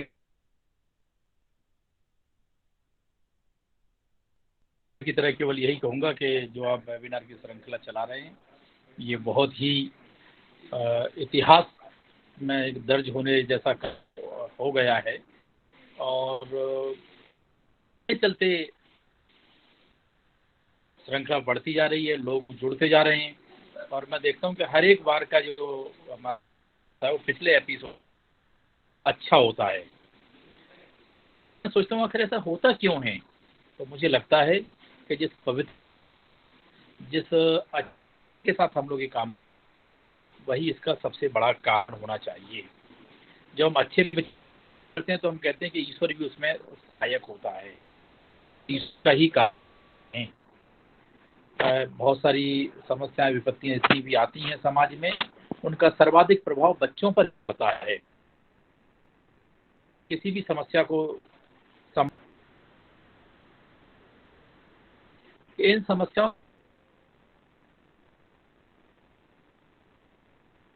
को बच्चे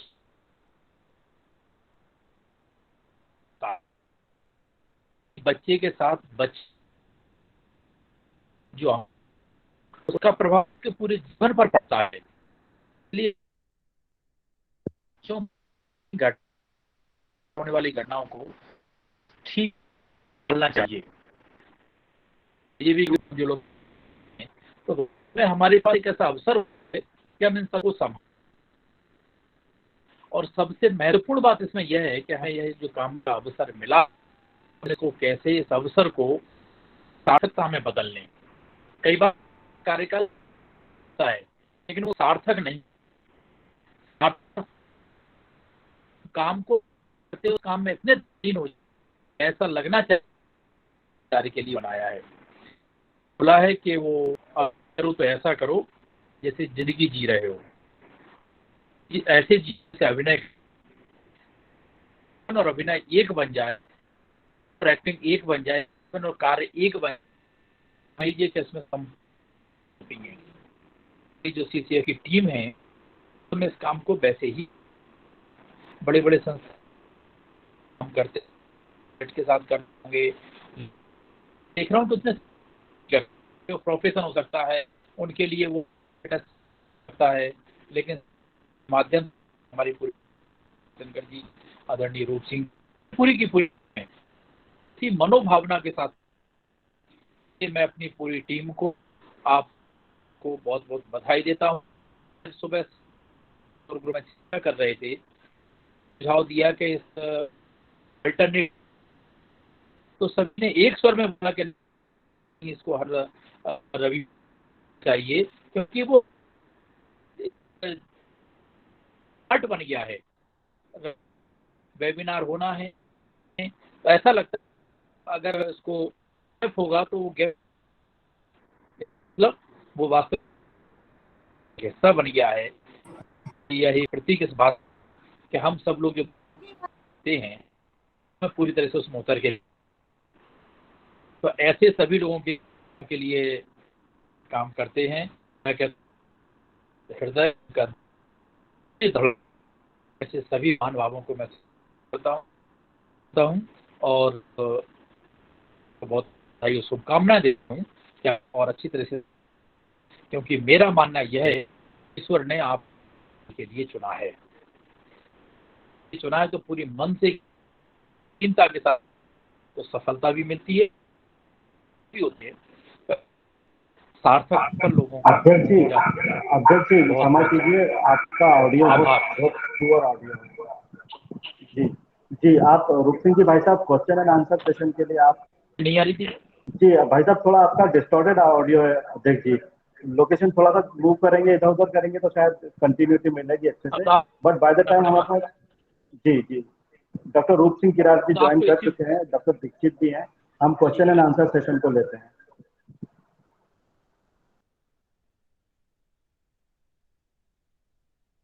डॉक्टर रूप सिंह किरार जी प्लीज कंटिन्यू कीजिए। आप सुन सकते हैं डॉक्टर रूप सिंह किरार जी, आप हमें सुन सकते हैं? अनम्यूट कीजिए प्लीज जी, अनम्यूट कीजिए प्लीज भाई साहब, अनम्यूट कीजिए रूप सिंह जी भाई साहब।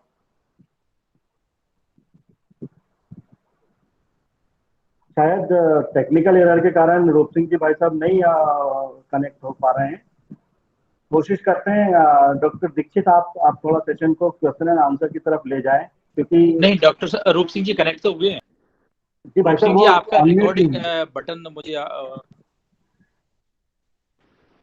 नहीं, प्रॉपर इंटरनेट नहीं है, ऐसा लग रहा है कि प्रॉपर इंटरनेट नहीं है भाई साहब के पास, इसलिए हम लोग क्वेश्चन एंड आंसर सेशन को थोड़ा सा करते हैं। जो स्क्रीन पर दिख रहा है वो रिकॉर्डिंग ऐसा स्विच दबा हुआ दिख रहा है। रूप सिंह जी आप सुन पा रहे हैं? अच्छा नहीं, कृपा सिंह डॉक्टर साहब दीक्षित साहब आप कंटिन्यू कीजिए। जी डॉक्टर साहब, हम दूसरे कॉल से एक बार रूप सिंह जी से बात करते हैं। जी डॉक्टर साहब बस एक मिनट आप सुन लीजिएगा। मैंने शुरू में क्योंकि आप नहीं जुड़े थे तो सीसीएफ की तरफ से हमने कुछ 2 लाइनें आपके लिए भी लिखी हुई थी। जैसे आप कहते हैं हर बार हमें मोटिवेट करते हैं कि ईश्वर ने आपको एक विशेष कार्य के लिए ही बनाया गया है और इसीलिए ही सीसीएफ से जोड़ा है। तो उस संदर्भ में मैं ये प्रस्तुत करना चाह रहा हूँ कि सहज हो गई मंजिलें, क्योंकि आप हमारे साथ जुड़े, हमारे मार्गदर्शक बने, आप कृपा शंकर जी और आप दोनों ने मिलकर सीसीएफ को जो मार्गदर्शन दिया है उसके लिए ये कुछ पंक्तियां हैं कि सहज हो गई मंजिलें वो हवा के रुख भी बदल गए, सहज हो गई मंजिलें वो हवा के रुख भी बदल गए, आपके साथ जो हम चले तो चिराग राह में जल गए, तो चिराग राह में जल गए। तो आपके कारण ही हम लोगों का ये जी विशेष ये प्रयास है चल रहा है। मैं सभी साथियों से ये कहना चाहता हूं कि चूंकि हमारा ये द्वितीय वर्ष का प्रथम सत्र है, तो चूंकि हम फिर से दोबारा से बॉर्न हुए हैं तो थोड़ी सी प्रॉब्लम्स तो आएंगी, तो शायद इसीलिए ये इंटरनेट की प्रॉब्लम जो है हमारे डॉक्टर रूप सिंह जी के साथ आ रही है कि कुछ ऐसा लगे कि हम इनिशियल स्टेज में हैं। तो ठीक है जी डॉक्टर साहब। बिल्कुल बिल्कुल जी, बाकी सभी सुन पा रहे हैं? अनिल जी सुन पा रहे हैं? जी जी बिल्कुल बढ़िया जी। तो हम सत्र को आगे बढ़ाते हैं और इसमें जो महत्वपूर्ण बात अभी डॉक्टर साहब ने रूप सिंह जी ने बताई है वो ऑलमोस्ट हो चुकी है, क्योंकि उन्होंने बहुत अच्छे से ये भी बताया है कि हमारे पास किस तरह के एग्जीक्यूटिव पावर्स के मजिस्ट्रेट होते हैं और जुडिशियल पावर के मजिस्ट्रेट होते हैं। सामान्यतः सीडब्ल्यूसी को और जेजेबी को दोनों के साथ काम करना मुझे पड़ता लगता है इस प्लेटफॉर्म पे तो ये बहुत प्रैक्टिकल अप्रोच है। जी सर जी, तो आप बताएं फिर अनिल जी 2-3 जगह से चेक कर लीजिए, अगर दिक्कत है तो या तो के लिए जी राकेश भाई साहब आवाज आ रही है आपको? या आवाज ठीक आ रही है आपकी दीक्षित जी, आपकी आवाज आ रही क्लियर। तो मैं कंटिन्यू करूं क्या? हाँ हाँ आप कंटिन्यू करिए ना, आपकी आवाज क्लियर आ रही है यहाँ पर। जी भाई साहब धन्यवाद। तो सीडब्ल्यूसी और जेजेबी को दोनों मजिस्ट्रेट के साथ काम करना पड़ता है। हमें डिस्ट्रिक्ट मजिस्ट्रेट के साथ करना पड़ता है और हमें वहाँ जुडिशरी के साथ भी कार्य करना पड़ता है। इसलिए हमें बेसिक जानकारी होना अत्यंत आवश्यक है, क्योंकि कानून में ये एक्सपर्ट्स का कहना है कि जो लिखा होता है वो एक रिटन डॉक्यूमेंट्स है और उसको आप लिखने के बाद समय निकलने के बाद आप नहीं परिवर्तित कर सकते हैं। उसकी व्याख्या का परिवर्तन तो हो सकता है लेकिन जो लिखा है उसको परिवर्तित नहीं कर सकते। तो मेरा सभी से अनुरोध रहेगा, आग्रह रहेगा कि जब आप कार्रवाई करते हैं, जब आप लिखते हैं, आपके ऊपर बहुत बड़ी जिम्मेदारी है, तो आप अंतिम निर्णय लेकर ही उसको लिखें और यह मानकर लिखें कि हमें अब इसमें परिवर्तन नहीं करना है, क्योंकि आपका लिखा हुआ एग्जीक्यूटिव मजिस्ट्रेट के पास भी जा सकता है और जुडिशियल मजिस्ट्रेट के पास भी जा सकता है। सिर्फ एक सिंपल से एग्जांपल से मैं बात कर लूं कि अगर फोस्टर केयर की बात है, आफ्टर केयर की बात है, स्पॉन्सरशिप की बात है, तो जुडिशियल मजिस्ट्रेट के पास जा सकता है। लेकिन अगर लीगल फ्री की बात है, एडॉप्शन की बात है, तो वो जुडिशियल मजिस्ट्रेट के पास जा सकता है। तो ऐसे बहुत सारी चीजें हैं जो हमारे बीच में रहती हैं। आज का वेबिनार बहुत ही प्रभावी रहा। आदरणीय डॉक्टर रूप सिंह जी जो कि लॉ में ही पीएचडी है और उनका बहुत ही गहन अध्ययन है, अध्यापन है और 25 साल सिल्वर जुबली ईयर है उनका प्रैक्टिस का, तो उनका जो अनुभव रहा है वो हम सभी के लिए बहुत ही लाभकारी रहेगा, ऐसी मुझे आशा है। और मैं अनिल जी से आग्रह करूंगा कि जो भी क्वेश्चंस आए हैं उनको अगर हम ले सकते हैं तो हम ले लेंगे, और अगर लगेगा कि नहीं वो रूप सिंह जी ही जवाब देंगे तो हम बाद में व्हाट्सएप के द्वारा या टेलीफोन कॉल के द्वारा उन सारे, चूंकि ये सब रिकॉर्डेड प्रोग्राम है, हम उन सारे सम्मानीय सदस्यों के जो भी प्रश्न हैं अगर उनका अप्रोप्रिएट आंसर अभी नहीं हो पाएगा तो हम उनको बराबर ससम्मान उनको आंसर को प्रेषित भी करेंगे। Over to Anil ji. भाई साहब इसको ओपन सेशन हम लोग अभी कर रहे हैं। जो भी सम्मानित सदस्य अभी हमारे साथ जुड़े हुए हैं वेबिनार में, हम लोग 10 मिनट के लिए ओपन सेशन रख रहे हैं। आप अपने विचार, अपने क्वेश्चंस रिलेटेड टू सब्जेक्ट आप प्लीज हमसे पूछिए। डॉक्टर कमल कुमार दीक्षित जी हमारे साथ बने हुए हैं लगातार, सभी क्वेश्चंस के आपके कंसर्न के आंसर वो देंगे अभी। तो प्लीज आप 1 बाय 1 आप अपने क्वेश्चन रखिए, अपने सजेशन हम तक पहुंचाइए। छोटा सा टेक्निकल एरर हुआ है, बाकी वेबिनार में कोई प्रॉब्लम नहीं है, सब्जेक्ट अच्छे से प्रेजेंट हुआ है और टेक्निकल एरर चलती रहती हैं, बट आप ओपन हैं, आप प्लीज अपने क्वेश्चन रखिए। आज हमारे अध्यक्ष जी मन की बात कार्यक्रम में क्विज के विजेता भी रहे हैं, बहुत बहुत शुभकामनाएं आपको। अध्यक्ष जी जुड़े हैं? चले गए अध्यक्ष जी, बहुत खुशी की बात है, अच्छी न्यूज़ है ये तो।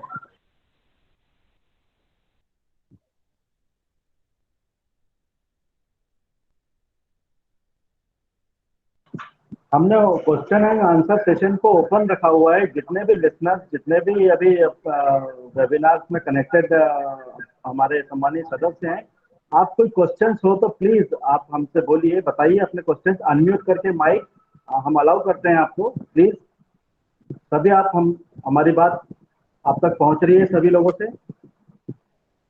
आप 1 बाय 1 क्वेश्चंस आपके लेकर प्रस्तुत होइए प्लीज। हेलो हेलो जी रमेश जी बोलिए। मुझे ये पूछना था, सीआरपीसी में सीडब्ल्यूसी को किन किन बातों को विशेष रूप से ध्यान देने की जरूरत है? जी रमेश जी, आपका बहुत अच्छा प्रश्न है। सीआरपीसी जब हम बात करते हैं तो वो बेसिक कानून है, प्रक्रिया है। हम जब बच्चे से भी बात करते हैं, अगर बच्चे के कथन भी लिखते हैं तो हमें उन चीज़ों का भी ध्यान रखना चाहिए कि हम किन शब्दों का प्रयोग कर रहे हैं। दूसरा, हम जो बच्चे के साथ जो घटना घटित हुई है तो सीडब्ल्यूसी की ही जिम्मेदारी है कि हम उस सीएनसीपी बच्चे को क्या क्या मदद कर सकते हैं। जैसे एग्जाम्पल के लिए, अगर उसको आर्थिक मदद की आवश्यकता है तो वो सीडब्ल्यूसी की ही जिम्मेदारी है। तो वो जब अपनी ऑर्डर शीट में लिखेंगे तो उस चीज़ को ओपन करेंगे, तो ओपन करने का जो प्रक्रिया है वो सीआरपीसी की ही भाषा की तरह लिखा जाएगी। ठीक है। अगर कोई बच्चा आपके यहाँ आया हुआ है और वो किसी ऐसे व्यक्ति के द्वारा पीड़ित किया गया है जो लैंगिक अपराध की श्रेणी में आता है, तो आपको उसके लिए एक फिट पर्सन भी आपको घोषित करना है।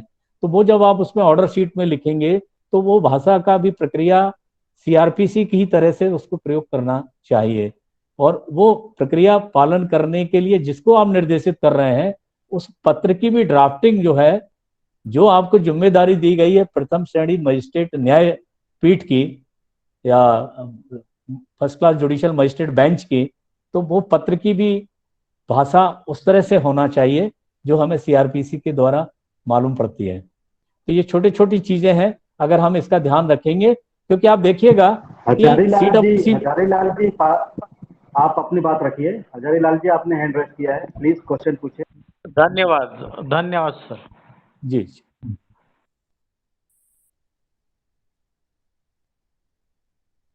हजारी लाल जी, आपने हैंड रेज किया हुआ है, आप अपनी बात रखें।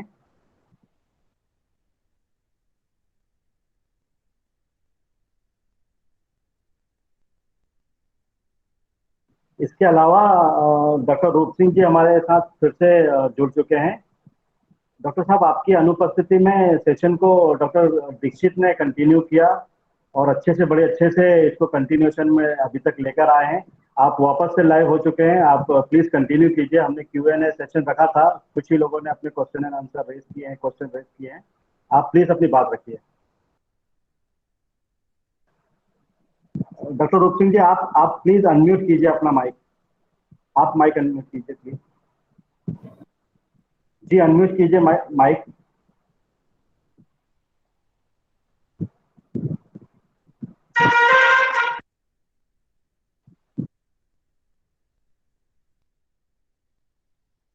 नहीं, कुछ टेक्निकल एरर है, थोड़ा सा ऐसा लगता है। डॉक्टर दीक्षित, आप प्लीज इस सेशन को थोड़ा, कृपा शंकर भाई साहब आप सुन रहे हैं क्या? आप नेटवर्क में हैं? जी सुन रहा हूँ। जी प्लीज आप अपनी तरफ से बात रखिए। नहीं, अगर कुछ प्रश्न उत्तर है तो हम प्रश्न ले सकते हैं, और अगर प्रश्न नहीं ले पा रहे हैं तो कोई दिक्कत नहीं है, सेशन को हम समाप्त कर सकते हैं आज। किसी के भी प्रश्न है तो चैट बॉक्स में लिख दें, हम बाद में उसको आंसर कर देंगे। Doctor Arvind Khurania ji hand raise किया हुआ है। Doctor Arvind Khurania ji, please.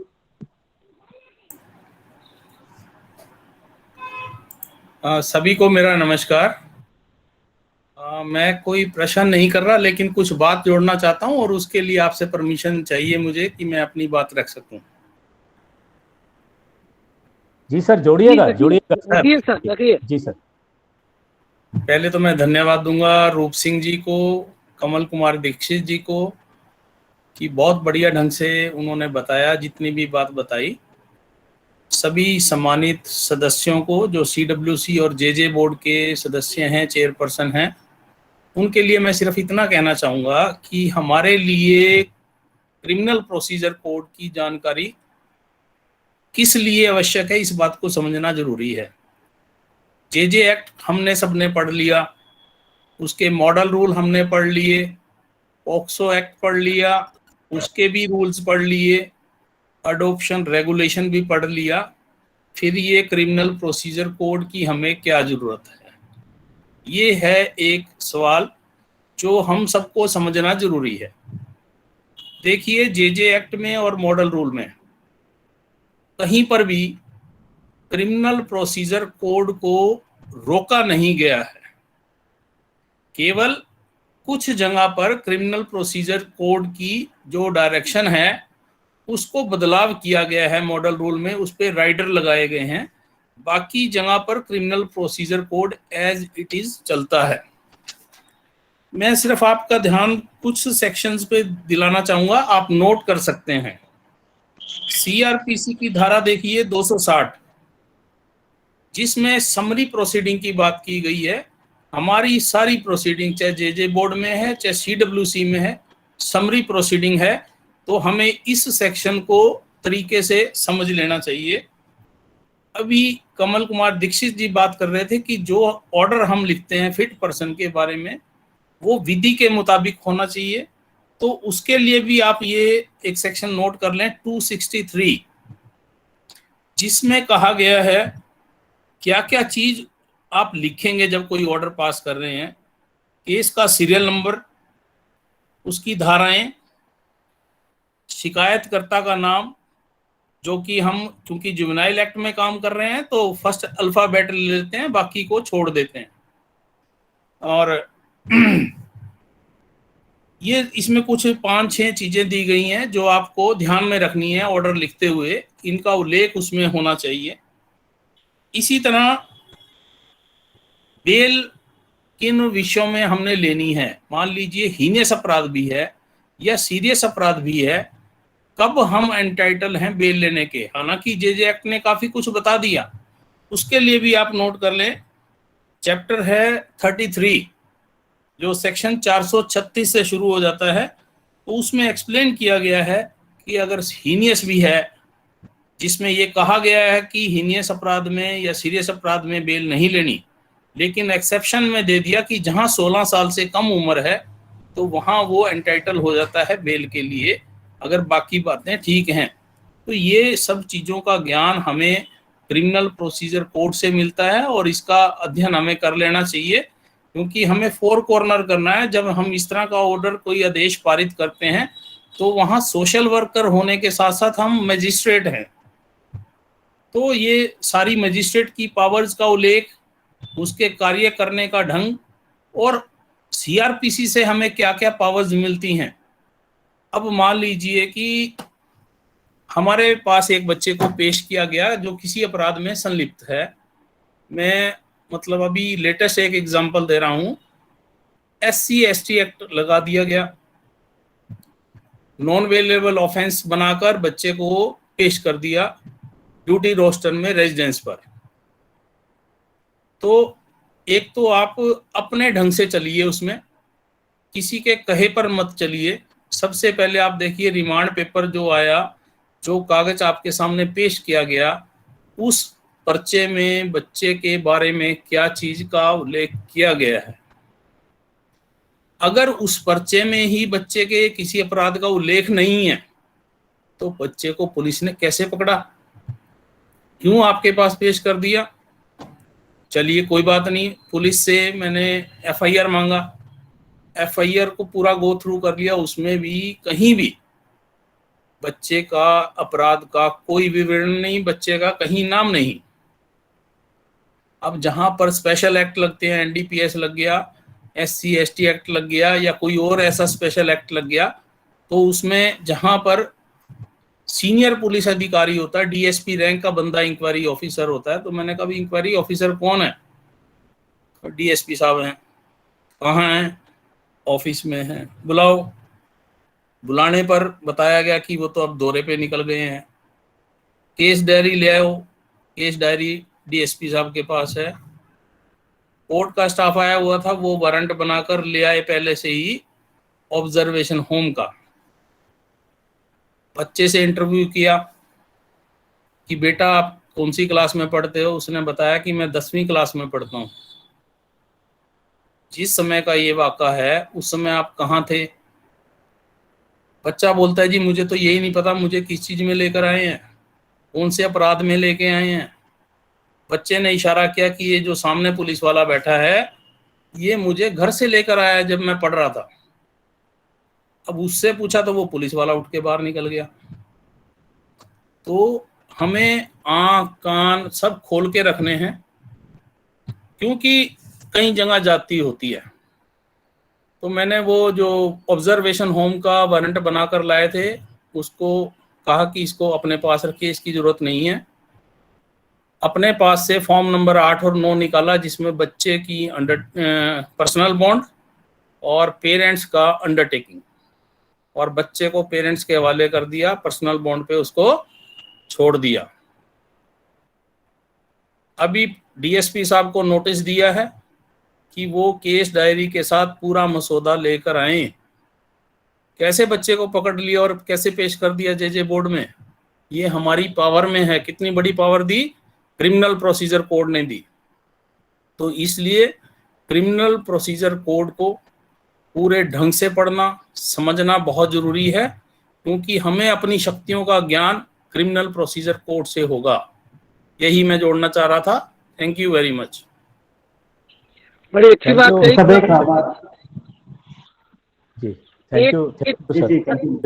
एक सूचना है बस इसमें शेयर कर सकते हैं जी सर। जो आपने DSP साहब के बारे में बात कही है। मध्य प्रदेश शासन ने अभी एक आदेश निकाला है जिसके अनुसार अब SJPU में 3 साल तक तबादले नहीं होंगे।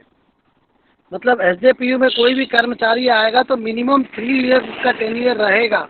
तो उससे एटलीस्ट ये जो फ़ायदे हमको होने वाले हैं, जो CWPOs होते हैं हमारे हर थाने में चाइल्ड वेलफेयर पुलिस ऑफिसर होता है, वो कम से कम 3 साल के लिए रहेगा, तो कुछ प्रोसीजर को समझेगा और उसकी कुछ जवाबदेही भी अब कोर्ट फिक्स कर सकती है। सर बिल्कुल सही फरमाया आपने। और ये प्रोसीजर 3 साल वाला इसलिए बनाया गया है कि इनकी बदली ना की जाए, क्योंकि पुलिस अधिकारियों को WCD डिपार्टमेंट बार बार ट्रेनिंग देता है। अगर उसको ट्रेनिंग दे दी और उसकी बदली कर दी तो वो ट्रेनिंग का पर्पस डिफीट हो जाता है। जो जानकारी जो ज्ञान उसको मिला है वो फिर ज्ञान दोबारा से दूसरे व्यक्ति को देना पड़ेगा। बहुत अच्छी जानकारी डॉक्टर कृपा शंकर जी ने दी है, और मैं अनुरोध करूंगा कि जो ऐसा ऑर्डर निकला है उसको भी ग्रुप पे शेयर कर दें, तो हम हरियाणा में भी सेम ऑर्डर करवा देंगे। Thank you. मैं शेयर कर दूंगा। दीक्षित साहब over to you. Thank you Arvind sir, thank you doctor Kripa Shankar जी। अनिल जी, अभी और कोई किसी के प्रश्न आ रहे हैं या अपन सेशन को समाप्त करने की घोषणा करें? राकेश भाई साहब कुछ कहना चाह रहे थे। जी जी जी राकेश भाई साहब। जी जी डॉक्टर खुरानिया जी ने अभी जो बात बताई है उसी परिप्रेक्ष्य में मैं ये पुनः सारे CWC और JJB के लोगों को बोलना चाहता हूँ कि ईश्वर की कृपा से आपको बच्चों का ब्रह्मा बनाया गया है। आपका एक दस्तखत उस बच्चे के भविष्य की भाग्य की दिशा बदल सकता है, इसलिए अध्ययन बेहद अनिवार्य है। धन्यवाद। जी भाई साहब, बहुत बहुत धन्यवाद आपके मार्गदर्शन का, और आप हमेशा ही हम लोगों को इसी तरह से मार्गदर्शन देते हैं और ये बात पर हमेशा एम्फेसाइज करते हैं कि सभी को जो भी हमारे एक्ट हैं जो बच्चों पर लागू होते हैं उनका बार बार अध्ययन करना चाहिए, और बल्कि अध्ययन ही नहीं करना चाहिए, हमेशा साथ रहना चाहिए। अनिल जी, अभी अपने पास कुछ अगर चैट बॉक्स में क्वेश्चन है? जी एक क्वेश्चन है, उमा दास जी हमारी मेंबर हैं और थोड़ी कंफ्यूज हैं। सीआरपीसी एंड सीडब्ल्यूसी में रिलेशन के बारे में उनका कॉन्सेप्ट क्लियर नहीं है। अगर एक संक्षिप्त में छोटा सा उनका कॉन्सेप्ट क्लियर हो जाए, सीआरपीसी और सीडब्ल्यूसी में रिलेशन। जी डॉक्टर रूप सिंह जी, आप भी कनेक्टेड हैं? नहीं, अब डॉक्टर साहब तो जुड़ नहीं पा रहे हैं ना, कुछ टेक्निकल प्रॉब्लम है। अनम्यूट डॉक्टर- करेंगे तो वो हो जाएंगे, वो दिख रहे हैं लाइव। डॉक्टर रूप सिंह चिराग जी, आप अनम्यूट हो सकते हैं क्या?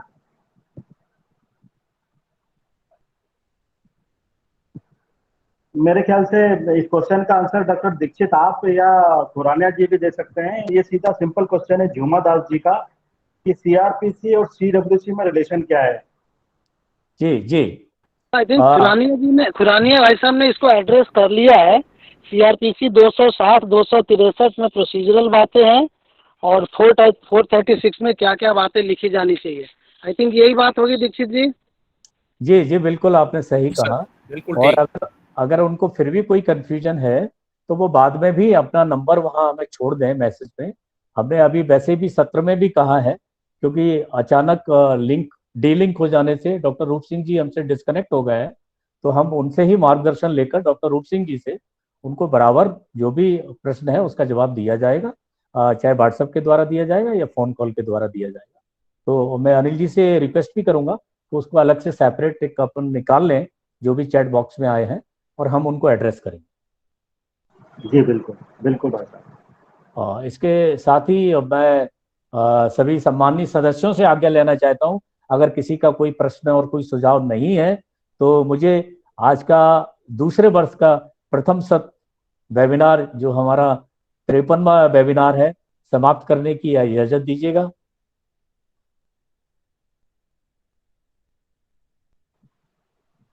जी डॉक्टर साहब बिल्कुल प्रश्न है मेरा है, समाप्त कर दिया जाए। जी जी प्रश्न आ रहा है। ये विनय जी का प्रश्न आ रहा है। जी जी सर, रखिएगा अपना। जी सर, सबों को मेरा नमस्कार। हम बिहार के बांका जिला के सीडब्ल्यूसी के अध्यक्ष हैं। बहुत अच्छा ढंग से आप लोगों ने बताया। एक हमारे सीडब्ल्यूसी में बराबर परेशानियां उत्पन्न होती है। बगल के झारखंड राज्य में एक गांव है साहबगंज जिला में, वहां छोटे छोटे बच्चों को ला करके हाट बाजार में मोबाइल पॉकेटमारी करवाता है। पकड़ करके ग्रामीण लोग थाना में देते हैं और पुलिस लोग थाना प्रभारी लिख करके दे देते हैं। भूले भंगठे बच्चे हैं, चाइल्ड लाइन को टेलीफोन करते हैं और सीडब्ल्यूसी में उपस्थापित करा देते हैं। फिर उसको हम रिस्टोर करवा देते हैं। फिर 1 महीना के बाद वही बच्चा चला आता है, जबकि बच्चा यह स्वीकार करता है गैंग के द्वारा मुझे लाया जाता है, हमसे पॉकेटमारी करवाता है मोबाइल। तो इस स्थिति में हम क्या करें? विनय जी सर, आप तो अनुभवी हैं और वेबिनार से हर बार जुड़ते हैं। इसमें मेरा आपसे आग्रह है कि आप जेजेबी की प्रिंसिपल मजिस्ट्रेट से संपर्क करें, व्यक्तिगत संपर्क करें अपने पूरी सीडब्ल्यूसी के साथ, उनसे समय लेकर चीज़ों को अवगत कराएं और आप और जेजेबी, मतलब सीडब्ल्यूसी और जेजेबी मिलकर ही इस समस्या का समाधान ढूंढ पाने में सक्षम रहेंगे और यही बच्चों के सर्वोत्तम हित में हुई होगा। Thank you sir, thank you. Dikshit ji, मेरा एक प्रश्न है। जी जी सर। मैं त्रिपुरा से बोल रहा हूँ। जी सर, बोलिए। South Tripura district. यहाँ का जो लेबर है ना, ब्रिक्स फील्ड में हम जाके देखा, we have seen after going at the brick field, but they are serving for the production of the bricks. When they are placed to some judicial person, they are compelled to tell the lie. In this case, what can be done on behalf of CWC? Sir, in this case, you have to take the support of your district authorities as well as the judicial authorities. In the JJ Act, there is a provision that every third month there is a meeting along with the district judge, honorable district judge, and district magistrate. If you are having such type of the meetings in your districts, you can put this problem there. If you are not having this type of meetings, Sir. you write a letter to honorable district judge and district magistrate, sir. Okay, And sir. just convey the concern of the CWC of the district. Definitely they will take up the problem. If they are not taking over, Sir. then please keep doing, reminding them. Yes. Yes. Only writing in the ones may not be solve the problem. So keep on writing and Yes, sir. keep on just presenting and forcing them. Thank you. Sir, thank you sir. Sir मेरा पास ये लग रहा है जैसे lotus कमल आपकी नाम वही है, वो उसके भावना से आप दीक्षा देने चाहिए शॉर्ट टाइम. हमको Thank you. इसी भावना का दीक्षा देने के लिए आप. Thank you, sir. So nice of you. So nice. Hello, sir. One question for me. Sir yeah. Actually Rajasthan में अलवर से बोल रही हूँ. जी बोलिए. ये चाइल्ड लेबर की समस्या तो अभी सभी जगह है, लगातार अलवर में भी रेस्क्यू हो रहे हैं, राजस्थान में भी सब जगह हो रहे हैं. पर इसके साथ एक क्वेश्चन है जो मुझे बड़ा विचलित कर रहा है इन दिनों में, कि नाबालिग लड़के और नाबालिग बच्चियों से करते बहुत ज्यादा गैंगरेप की समस्या हो रही है और मन बड़ा रोज अखबारों से भरा हुआ आ रहा है. तो इस समस्या से हम क्या कर सकते हैं? मतलब इसमें नैतिकता क्यों गिरती जा रही है, मतलब कि क्यों इतना नैतिकता का पतन हो रहा है, और इसमें हम as a ex member, new members और अदर सामाजिक कार्यकर्ता क्या कर सकते हैं? मतलब क्या इसका सॉल्यूशन निकल सकता है सर? मैम ये क्वेश्चन जो है ये सभी जगह है, आपने वैसे ही शेयर भी किया है कि ये समस्या पूरे देश की है और इसका सलूशन कैसे निकल सकता है. तो ये समस्या तो अपने को स्वयं को एड्रेस करना पड़ेगा. जैसे आपने अपने आप से क्वेश्चन किया है और आपको जैसे जैसे ये प्लेटफॉर्म मिल रहे हैं आप वहाँ बात रख रहे हैं, लेकिन आप इस प्रॉब्लम के साथ साथ इसके समस्या का समाधान का हिस्सा बने. हिस्सा कहीं छोटे से शुरुआत होगी, बड़े से नहीं होगी, किसी ऑर्डर के जारी होने से नहीं होगी कि किसी लेवल पर एक ऑर्डर जारी हो जाए और समस्या का समाधान हो जाए. ये चूंकि समस्या बड़ी गंभीर है और बहुत बहुत सामाजिक रूप से डरा देने वाली है, तो सर हमें यही तो है, बहुत ही दिल ऐसा रोने से लगता है, मतलब कि क्या हो रहा है, मतलब कि ये सब. जी तो समस्या को हमने एक्सेप्ट कर लिया है कि समस्या है, भयानक समस्या है, कानून के द्वारा या समाज के द्वारा उसको एड्रेस नहीं किया जा रहा है, दिन पर दिन बढ़ती जा रही है. अब हम शुरुआत यहाँ से करें कि हम इस समस्या में व्यक्तिगत रूप से मैं क्या कर सकता हूँ. तो जो भी आपको लगता है, जैसे मैं आपसे सॉरी बीच में बोल रही हूँ कि जैसे कानून भी दया बन गया है. दया जी प्लीज मेरा निवेदन ये है कि अभी सभी लोग जुड़े हुए हैं, हम यहाँ पर डिबेट नहीं कर सकते हैं. अगर आपको फिर भी कोई पॉइंट्स रखेंगे तो आप अनिल जी को भेजिएगा व्हाट्सएप पे थोड़ा सा. जी सर. अभी यहाँ पर ब्रीफ नहीं करेंगे क्योंकि सबका समय अमूल्य है, सब हमारे सम्मान में जुड़े हुए हैं, तो हम सबसे इजाजत भी लेंगे. मेरा ये है कि आप अपनी शुरुआत करें, आप कुछ पॉइंट बनाएं कि हम ये कर सकते हैं. हम सब मिलकर यानी सीसीएफ मिलकर उसमें पॉइंट्स को ऐड करेंगे और उसको आगे बढ़ाएंगे, जिससे कुछ समस्या के हल की तरफ हम लोग कदम बढ़ा सकें. जी थैंक यू. आज सीसीएफ के जो हेड ऑफिस में हमारे साथ उपस्थित हैं डॉक्टर अग्रवाल, हम दोनों ने 7वें सेशन को सुना है और हम लोग चाहते थे कि हम लोग इंट्रोड्यूस हों. अभी तो कैमरे के पीछे थे, अभी कैमरे के सामने हैं. डॉक्टर अग्रवाल भी हमारे साथ में है, दोनों ने साथ में सुना है सेशन को. बढ़िया सेशन रहा है, छोटी सी त्रुटियां हुई है जो कि चलती है, टेक्निकल एरर हमेशा चलेंगी. वेबिनार जब तक इंटरनेट से कनेक्टेड चीज होगी या फिर कुछ चीज रहती है तो होता है, जो कि लाजमी है. डॉक्टर अग्रवाल, आपने आज ऑफिस में और भोपाल के ऑफिस में आके कैसा महसूस किया? बहुत बढ़िया. मैं पहले भी आ चुका हूँ ऑफिस में और आज आया था कुछ यहाँ पेपर सबमिट करने के लिए, जानकारी लेने और देने के लिए. कल मैं दिल्ली में माननीय स्मृति ईरानी जी से भेंट थी मेरी, ये जेजे एक्ट को लेके ही किसी अन्य संगठनों की ओर से. वो सब जानकारी यहाँ दे के और फिर मैं आगे प्रस्थान करती हूँ. आज क्लोज करते हैं सेशन, शायद सारी चीजें आ गई हैं और मेरे ख्याल से अब हमको इसके सेशन के क्लोज करने का हमको अनाउंसमेंट करना चाहिए। जी अनिल जी, आदरणीय राकेश अग्रवाल जी हमारे बीच जुड़े हुए थे आपके साथ CCF के नेशनल हेडक्वार्टर से। मैं आदरणीय राकेश जी का धन्यवाद ज्ञापित करना चाहता हूं, क्योंकि हमारा ये द्वितीय वर्ष के पहले सेमिनार में आप नेशनल हेडक्वार्टर में है और वहां से हमें उत्साहित कर रहे हैं, हमारा मार्गदर्शन कर रहे हैं। और आदरणीय राकेश अग्रवाल जी हमारे CCF के कोषाध्यक्ष भी हैं, तो इसलिए लक्ष्मी जी की कृपा रहे और CCF का जो भंडार है वो भरा रहे। आपके वहां उपस्थिति के लिए हम धन्यवाद ज्ञापित करते हैं। अभी भंडार में किसी को आमंत्रित नहीं किया भरने के लिए, जब वक्त पड़ेगा तो सूचना करेंगे। जी, हमें आपकी सूचना का भी स्वागत रहेगा और इंतजार भी रहेगा। मैं सभी सम्माननीय सदस्य जो हमारे बीच इस 53rd वेबिनार्स में हमारे साथ जुड़े, उन्होंने अमूल्य समय दिया।